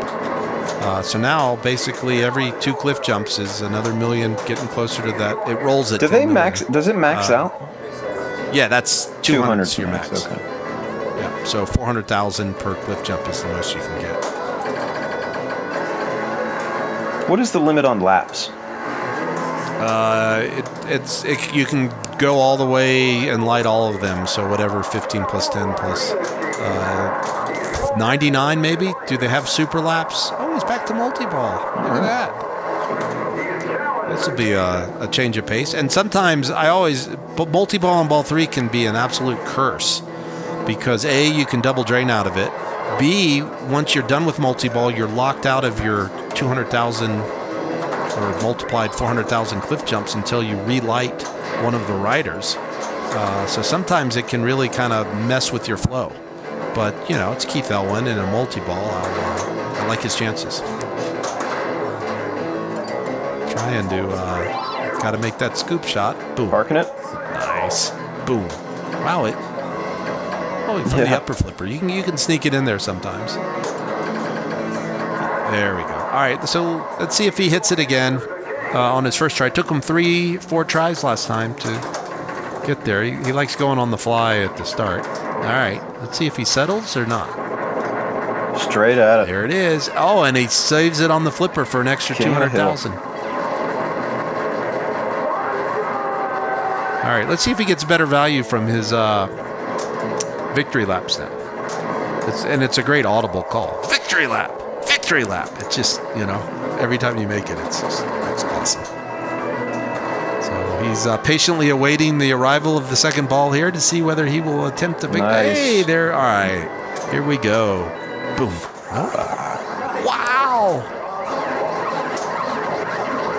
Again, you always get one victory lap. It'll stay lit for as long as the ball's alive.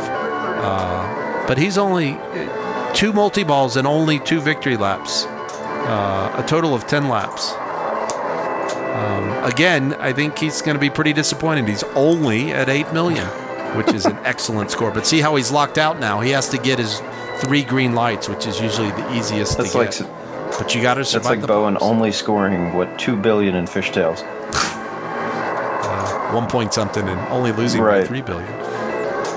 Yeah, these scores are in a finals match. They're insane. Now, there is one feature on Bonsai that a lot of people don't realize.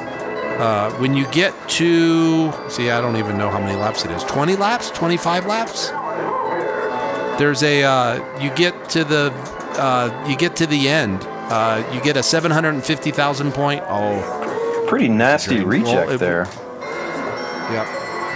Anyway, if you're playing Bonsai on location, play up to 20 or 25 laps, and you get a, I forget what it's called. Do you know what it's called when you get the victory? I'm drawing a blank. End of, it's like an end of a super end of line or something. But you get 750,000 and a big light show and an extra ball and yeah. All I can think of is end of the road, but I know that's Earthshaker.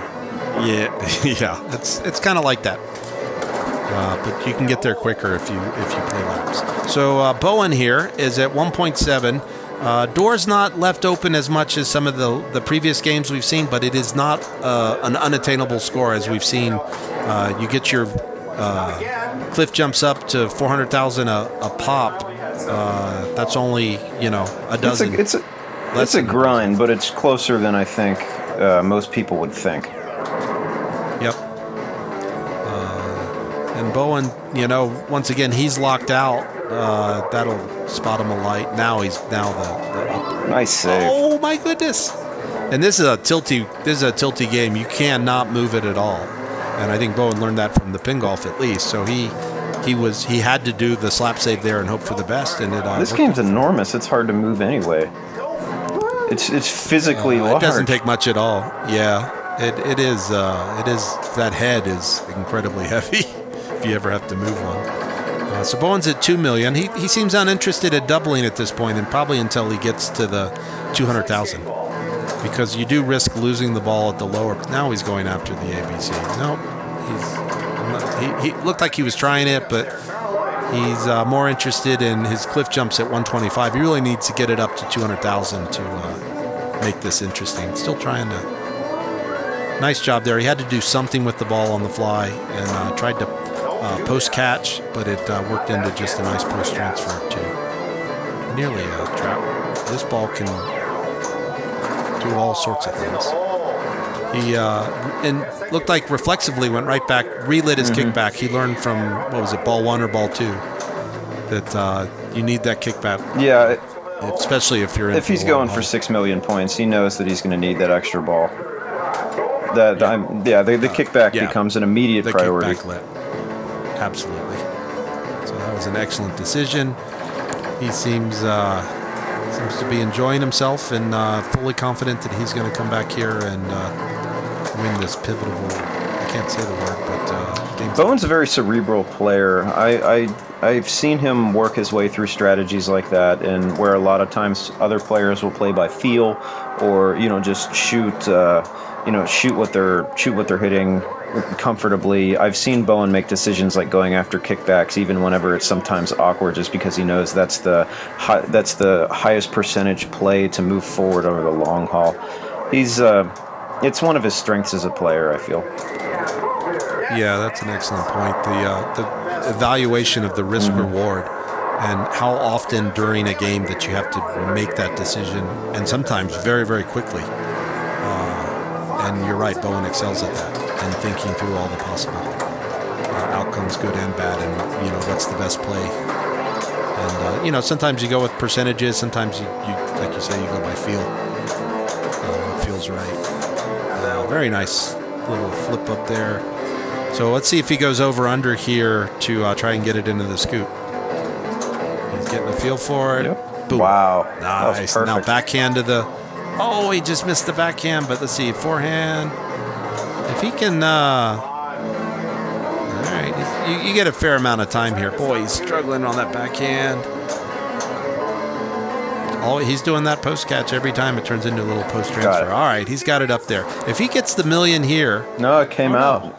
It didn't stick. Wow, that's unusual. Rarely see that on this Bonsai. That's Did the other ball bounce back into the saucer? Or is it still on? Nope, he still had time to get it. It was the timer hadn't timed out, so no harm, no foul.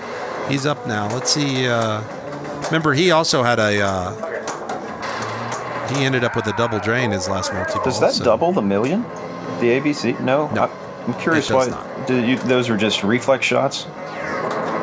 I think he was trying to get it up top. Yeah, okay. I just think he was missing. But he goes right back up. So this is try number 2 to make this game a little more interesting. Get a little closer. There he goes. All right, let's see. An extra 10,000. Did it? No. No, it looked like he was a little late. Shot it underneath it. So now he's got to get it back into the scoop. There's that post catch again, effective. Gets another lap. Doesn't do him a lot of good unless it gets close. There's some nice little in-tight flipper work. Oh, that was a good shot. All right. A little love from the pop bumpers. Yeah, I was going to say he sort of deserved it on the first shot. So, all right. 3 was the charm for Keith on his first multi-ball. Let's see how it goes for Bowen here. All right, come on, Bowen. Make it interesting. There it is. There's 1,000,000 points. And now let's see if he can get some victory laps out of this and really make this thing interesting. There's a lovely little flick of the end of the flipper to keep the ball from rolling off the end. Bowen utilizes that post catch a lot more than other players do. It's something he's comfortable with that I personally find to be very difficult and very dangerous. It can be. It's a very high risk reward, but boy, it can be effective, especially in multi-ball if you can get the ball to stop on that flipper without endangering the other flipper and the other ball. It can be that can be a huge advantage. It seems like there's a certain set of flipper skills that everybody uses, and then there's the outliers that people will kind of pick and choose from depending on a situation, and that's one that's definitely in the outlier category. Yeah, but it has become more mainstream, I think, with more of the overheads and watching how effective it can be. I think the game that really brought it into the mainstream has to be Stern's Spider-Man with the post catching off of Doc Ock. Boy. And we will get to watch Jorian Engelbrechtsen do that a lot against Keith Elwin in the finals of, I believe that'll probably be the next match that either we do or see if Keith's up for doing it. Meanwhile, Bowen is he's getting into reach here. I noted that he picked up a warning without tilting, which is extremely difficult on this because the pendulum swings forever on this game, and it's very rare to get a warning without a tilt. So that was just the right amount of nudging from Bowen there to do it. Which means that the plumb bob right now is just circling about 1/8 of an inch from the ring for the next minute. Yes. Oh yeah, at least the next minute. He's maxed his cliff jumps out, and he's gotten closer to what, 6 away? What about?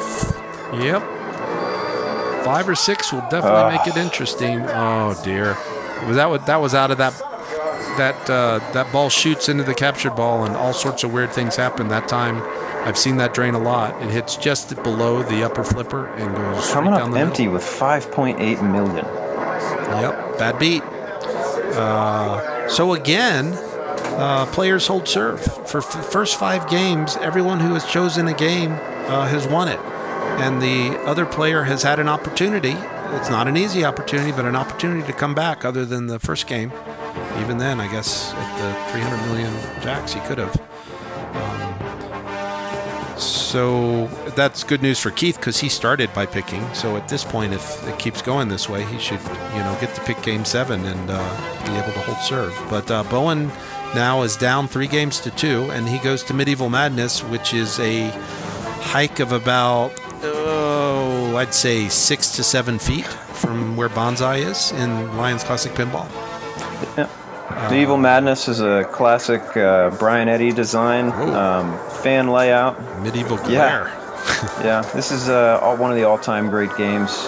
Great, very, very popular in the collector circle, very popular in the tournament.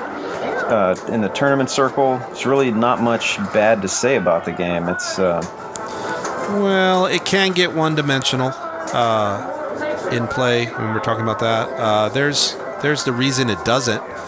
You can play castles, which looked like what Bowen was doing, or he likes to take down a couple castles. I thought you were gonna.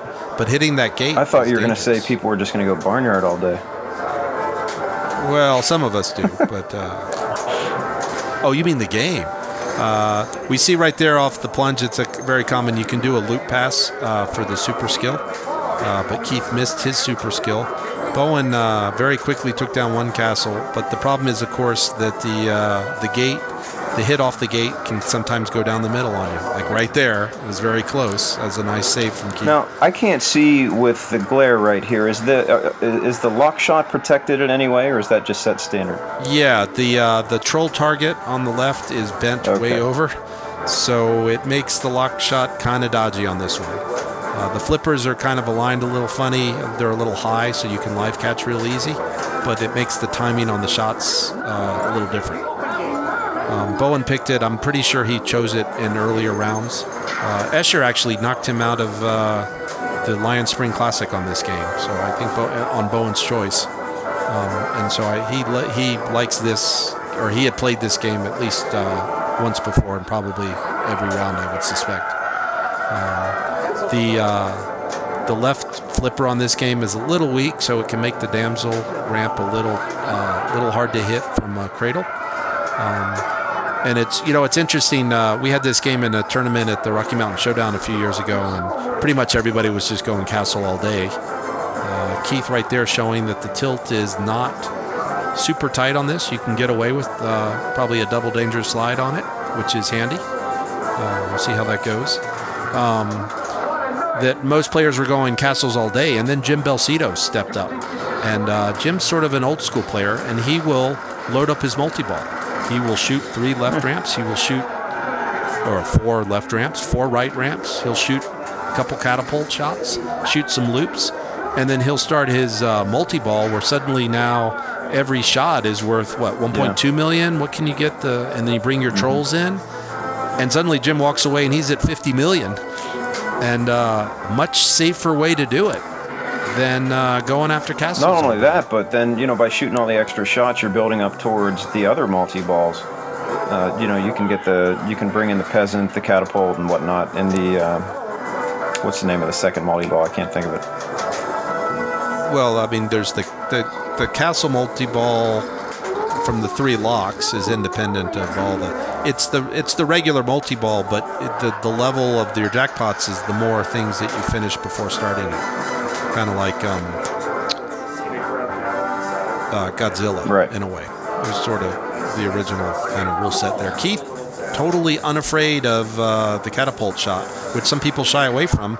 But as you laugh about barnyard, Neil Schatz, it's a perfectly viable strategy that he will go after. It could be worth barnyard, it could be worth a lot of points too. Oh yeah, it can. It's huge, and the catapults themselves are valuable, and it's a really safe shot if you can make it. You just gotta kind of gut it. So Keith here has his catapult and his peasant ramp already done. I think on ball 2 here, he's probably going to want to maybe shoot his loops now, I would think, to bring in. Oh, he's trying to shoot damsel, but there's the weak. He'll be a little disappointed with that. But he has 2 ready to go, which is at least a 3-ball multi-ball. He can pull the trigger. And that was only his first ball. So Keith got a lot of good work done. Bowen really needs to catch up here. But Bowen continues to go after his castles. We don't really have to go through the rules here, do we? Everybody knows medieval, right? First castle's 2 million, then 4 million, then 6 million. Or you go to the multi-ball option. Now, a lot of people like to take down a couple castles and then try to get their locks, or try to set up finish a couple of the ramps to get a multi-ball, because now they can take castles down during multi-ball and get to the 6 and 8 million castles. Yeah, I think that most players are going to want to save a multi-ball for the bigger castles. It's just, I think that it's just a safer way to get into the higher levels of points. And judging by the way the last 5 games have been going, I think that that's probably what both of these 2 guys are thinking too. Yes, I agree. But a lot of times you'll see people just do castles and never even consider the multi-ball. If they get into a rhythm, if the ball is not too draining. We see Bowen here. He's one shot away from completing both the left and the right ramp. He was a little late there. Let's see if he gets it on the play here. There we go. So there's, so he has one multi-balls available, but right now it's only a 2-ball multi-ball. He needs to complete another of the loops or ramps to make it a 3-ball. Keith has 2 lit here. He's on ball 2. He's in a really good position right here if he starts multi-ball. This isn't a dissimilar situation to whenever Bowen was playing Medieval Madness at Papa 16. He needed a big game to pull out the championship there. Came into ball 3 with a pretty pedestrian score and put up a big one. Yeah, I know it's one of Bowen's favorites. I remember he was playing that Medieval very well all day long. So, yeah, you never count Bowen out here. There's a nice dead bounce there. That's an angle a lot of people don't like. Keith really insisting on getting that damsel done, but unless the ball is moving, let's see if he tries a third time or whether he gives up on it. He's going to try the right loop. Merlin. Nope, he's going to go ahead and pull the trigger. So he's got some hits. He's got his castle gate is ready to be done. He gets 3 balls in this multi-ball. That's all he needs. He's going to start bashing. I think this is a good decision. I don't have any problem with him taking this multi-ball right here and just trying to, yeah. Oh, yeah, on ball 2. I really think that if Bowen had done more work on his ball 2, that maybe Keith would have thought about bringing a third item in. But because of Bowen being down to basically his last ball, this will really put some pressure on Bowen if he can get a good score. You know, we were talking about Bowen's situational awareness. I mean, how can you not mention Keith's ability to change his play depending on what he needs to win strategically? He's made decisions in games that I've never even considered, just based strictly on how the other player is playing. Yes, he once again, that's one of the reasons these guys are here, is they are the very best at all the facets, the complete package here. It really is so much more than just playing pinball sometimes. It's crazy all the strategy that goes into picking games and, watching the feeds and learning and gathering data whenever you're not even touching the flipper buttons. I think that's why we all love it so much, and a lot of people who don't maybe appreciate the nuances of competitive play, maybe with all these broadcasts and commentaries they can start to learn. But it really is, there's so much to it. And you think you're good and you think you've learned everything, and there's always more to it. There's always more to learn, and there's new skills, and, every time you see awesome things. That's a inevitable drain there. But, I mean, look, Keith's up to $35 million now. He's dropped the gate. He just got rid of his $8 million castle. Not the good thing now is that every hit on the gate is 1 million points. And there's a 1 million point drain. So he has that waiting for him as player 2, ball 3. 1 million hit a gate for another 6 or 7, however many hits. All right, so here's Bowen playing for his tournament life. He is down 30 million points. He is down 3 games to 2. So he has no choice now but to really knock down some castles and put together some. I'd like to point out that there hasn't been a single single castle lock yet. Nope, nobody's interested in those locks at all. Like I said, there's a target bent across that's guarding it somewhat. There's a hurry up. Only 8 more to get the extra ball lit. So Bowen's continuing to stick to the plan. There he gets into multi-ball. Same multi-ball that Keith had. So let's see if he can equal Keith's ability to knock down castles. His second castle is...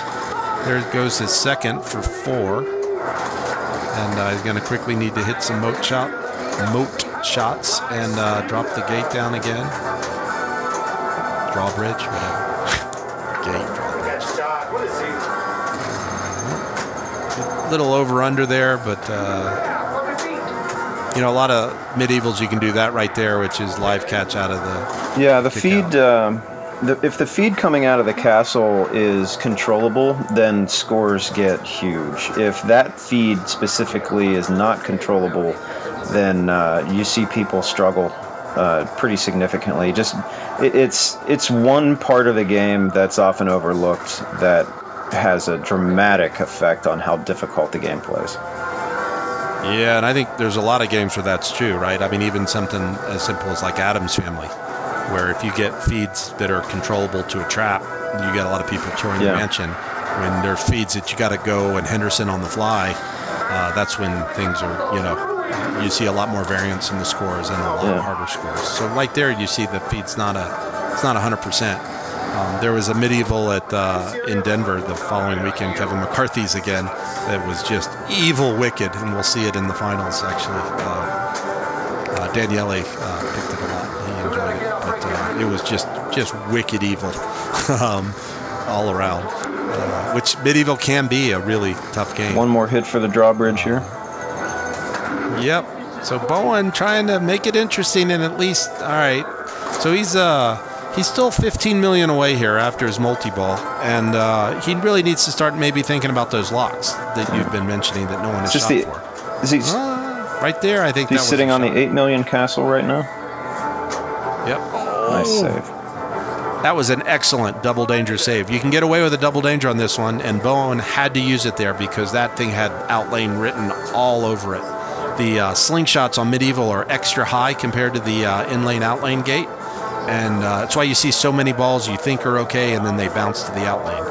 So that was a must. That was, again, like on Skateball, that was his tournament life at stake right there. And you see he's taking a moment now to let the plumb bob.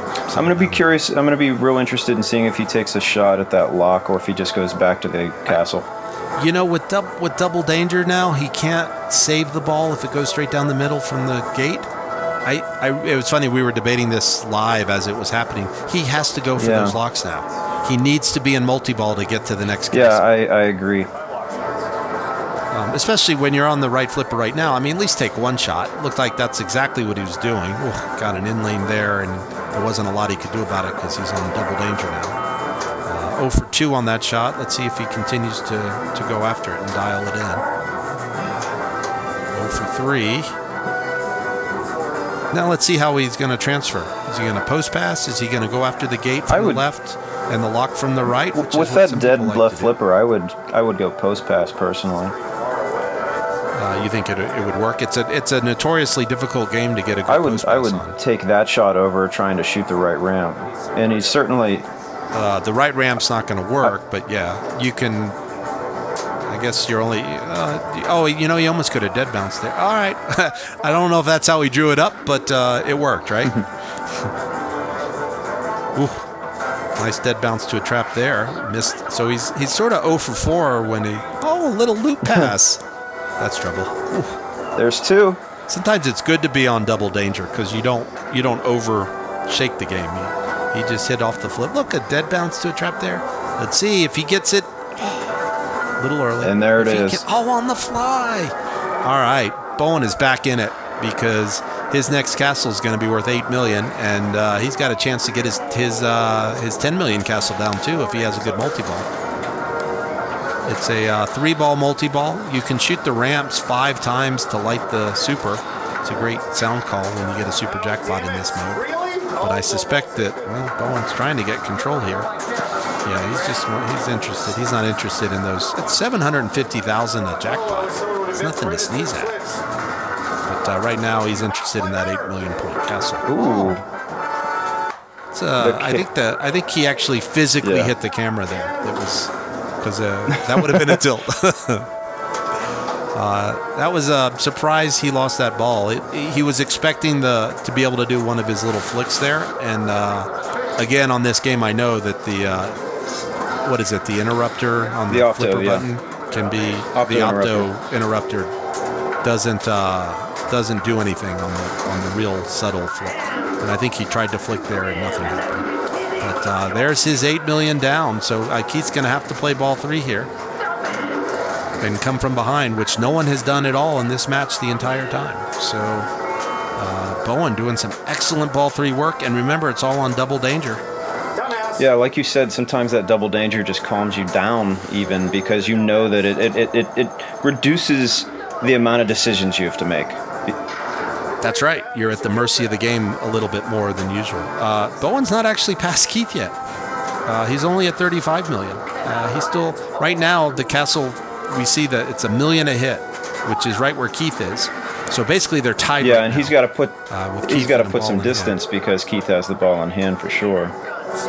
Yep. So there's a hit. There's another hit. $1 million a time. And you know you're just waiting for that door to open. Yeah, because it's 10. Oh, there it is, down the middle. It wasn't. It usually goes down the middle when the gate opens and laughs at you. But all right, so it's 6 million points for Keith Elwin. He's been making his hurry up to the right ramp, which would be $1 million on the hurry up during ball save, which would be then 5 hits to the gate. Yeah, that just seems so risky, but I don't know where else he'd go. I mean, he could go catapult if that's safe and just try and keep the ball under control the entire time. Yeah, I don't know. I think with the double danger being what it is, and he knows he can get away with it. True, yeah. That he might just go after that gate until he runs out of dangers. Let's see his. Oh, look, he looped. All right. Oh, look at that. He did a double. He just completed his catapult with that shot. So this is a double hurry up. This is a 3 million hurry up. There you go. You're talking about the deep thinking it through instead of taking that. That's pretty amazing. I mean, look, he's 2 hits. Those are the kind of decisions that boom. There's one down the middle. Oh, those are the kind of decisions that win you multiple world championships. Look. Right there. Double danger. He knew he had it. That ball was gone. He did the double danger save. He's going to settle it down. I'm pretty sure if he just hits the gate right now, he is the first IFPA national champion. Yeah. There it is, 43-8. It's over. So that's an awesome way to win. That's incredible. The walkaway, the gate walkaway, the walk-off gate. I love the 3 million hurry up right there, Mark. That was I mean, awesome. Like I said, that's the kind of decision making that makes you a multi-time world champion, and it's.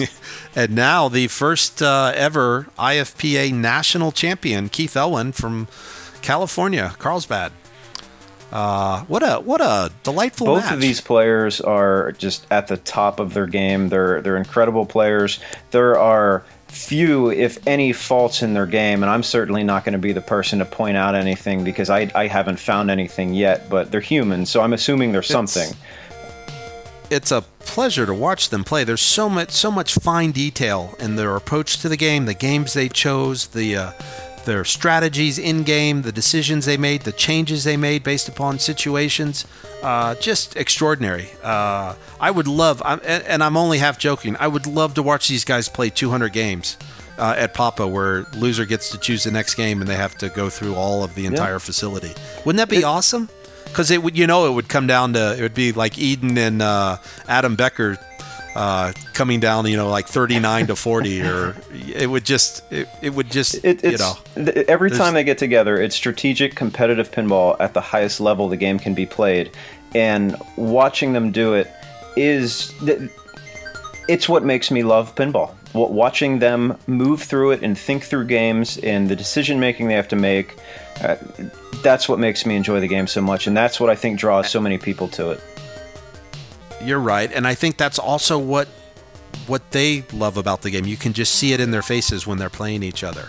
That compared to when they play other people, there's a real enjoyment, and I think they have a lot of mutual respect for one another and the skills, and they have such different approaches to the game, and yet they're both at the top of their game. It's a great thing to watch. Well, congratulations to Keith Elwin. He's the first national champion. And thanks to IFPA for putting together this awesome set of tournaments and this great finale at Lyons Classic Pinball. It was a thrill for everybody to compete in it, and it was awesome to watch the finals and a bunch of other great matches too, all throughout during the day and the weekend there. So thanks for staying up late, Mark. I appreciate that. Yeah, it's been a pleasure, Adam. Anytime. All righty. Thanks for watching.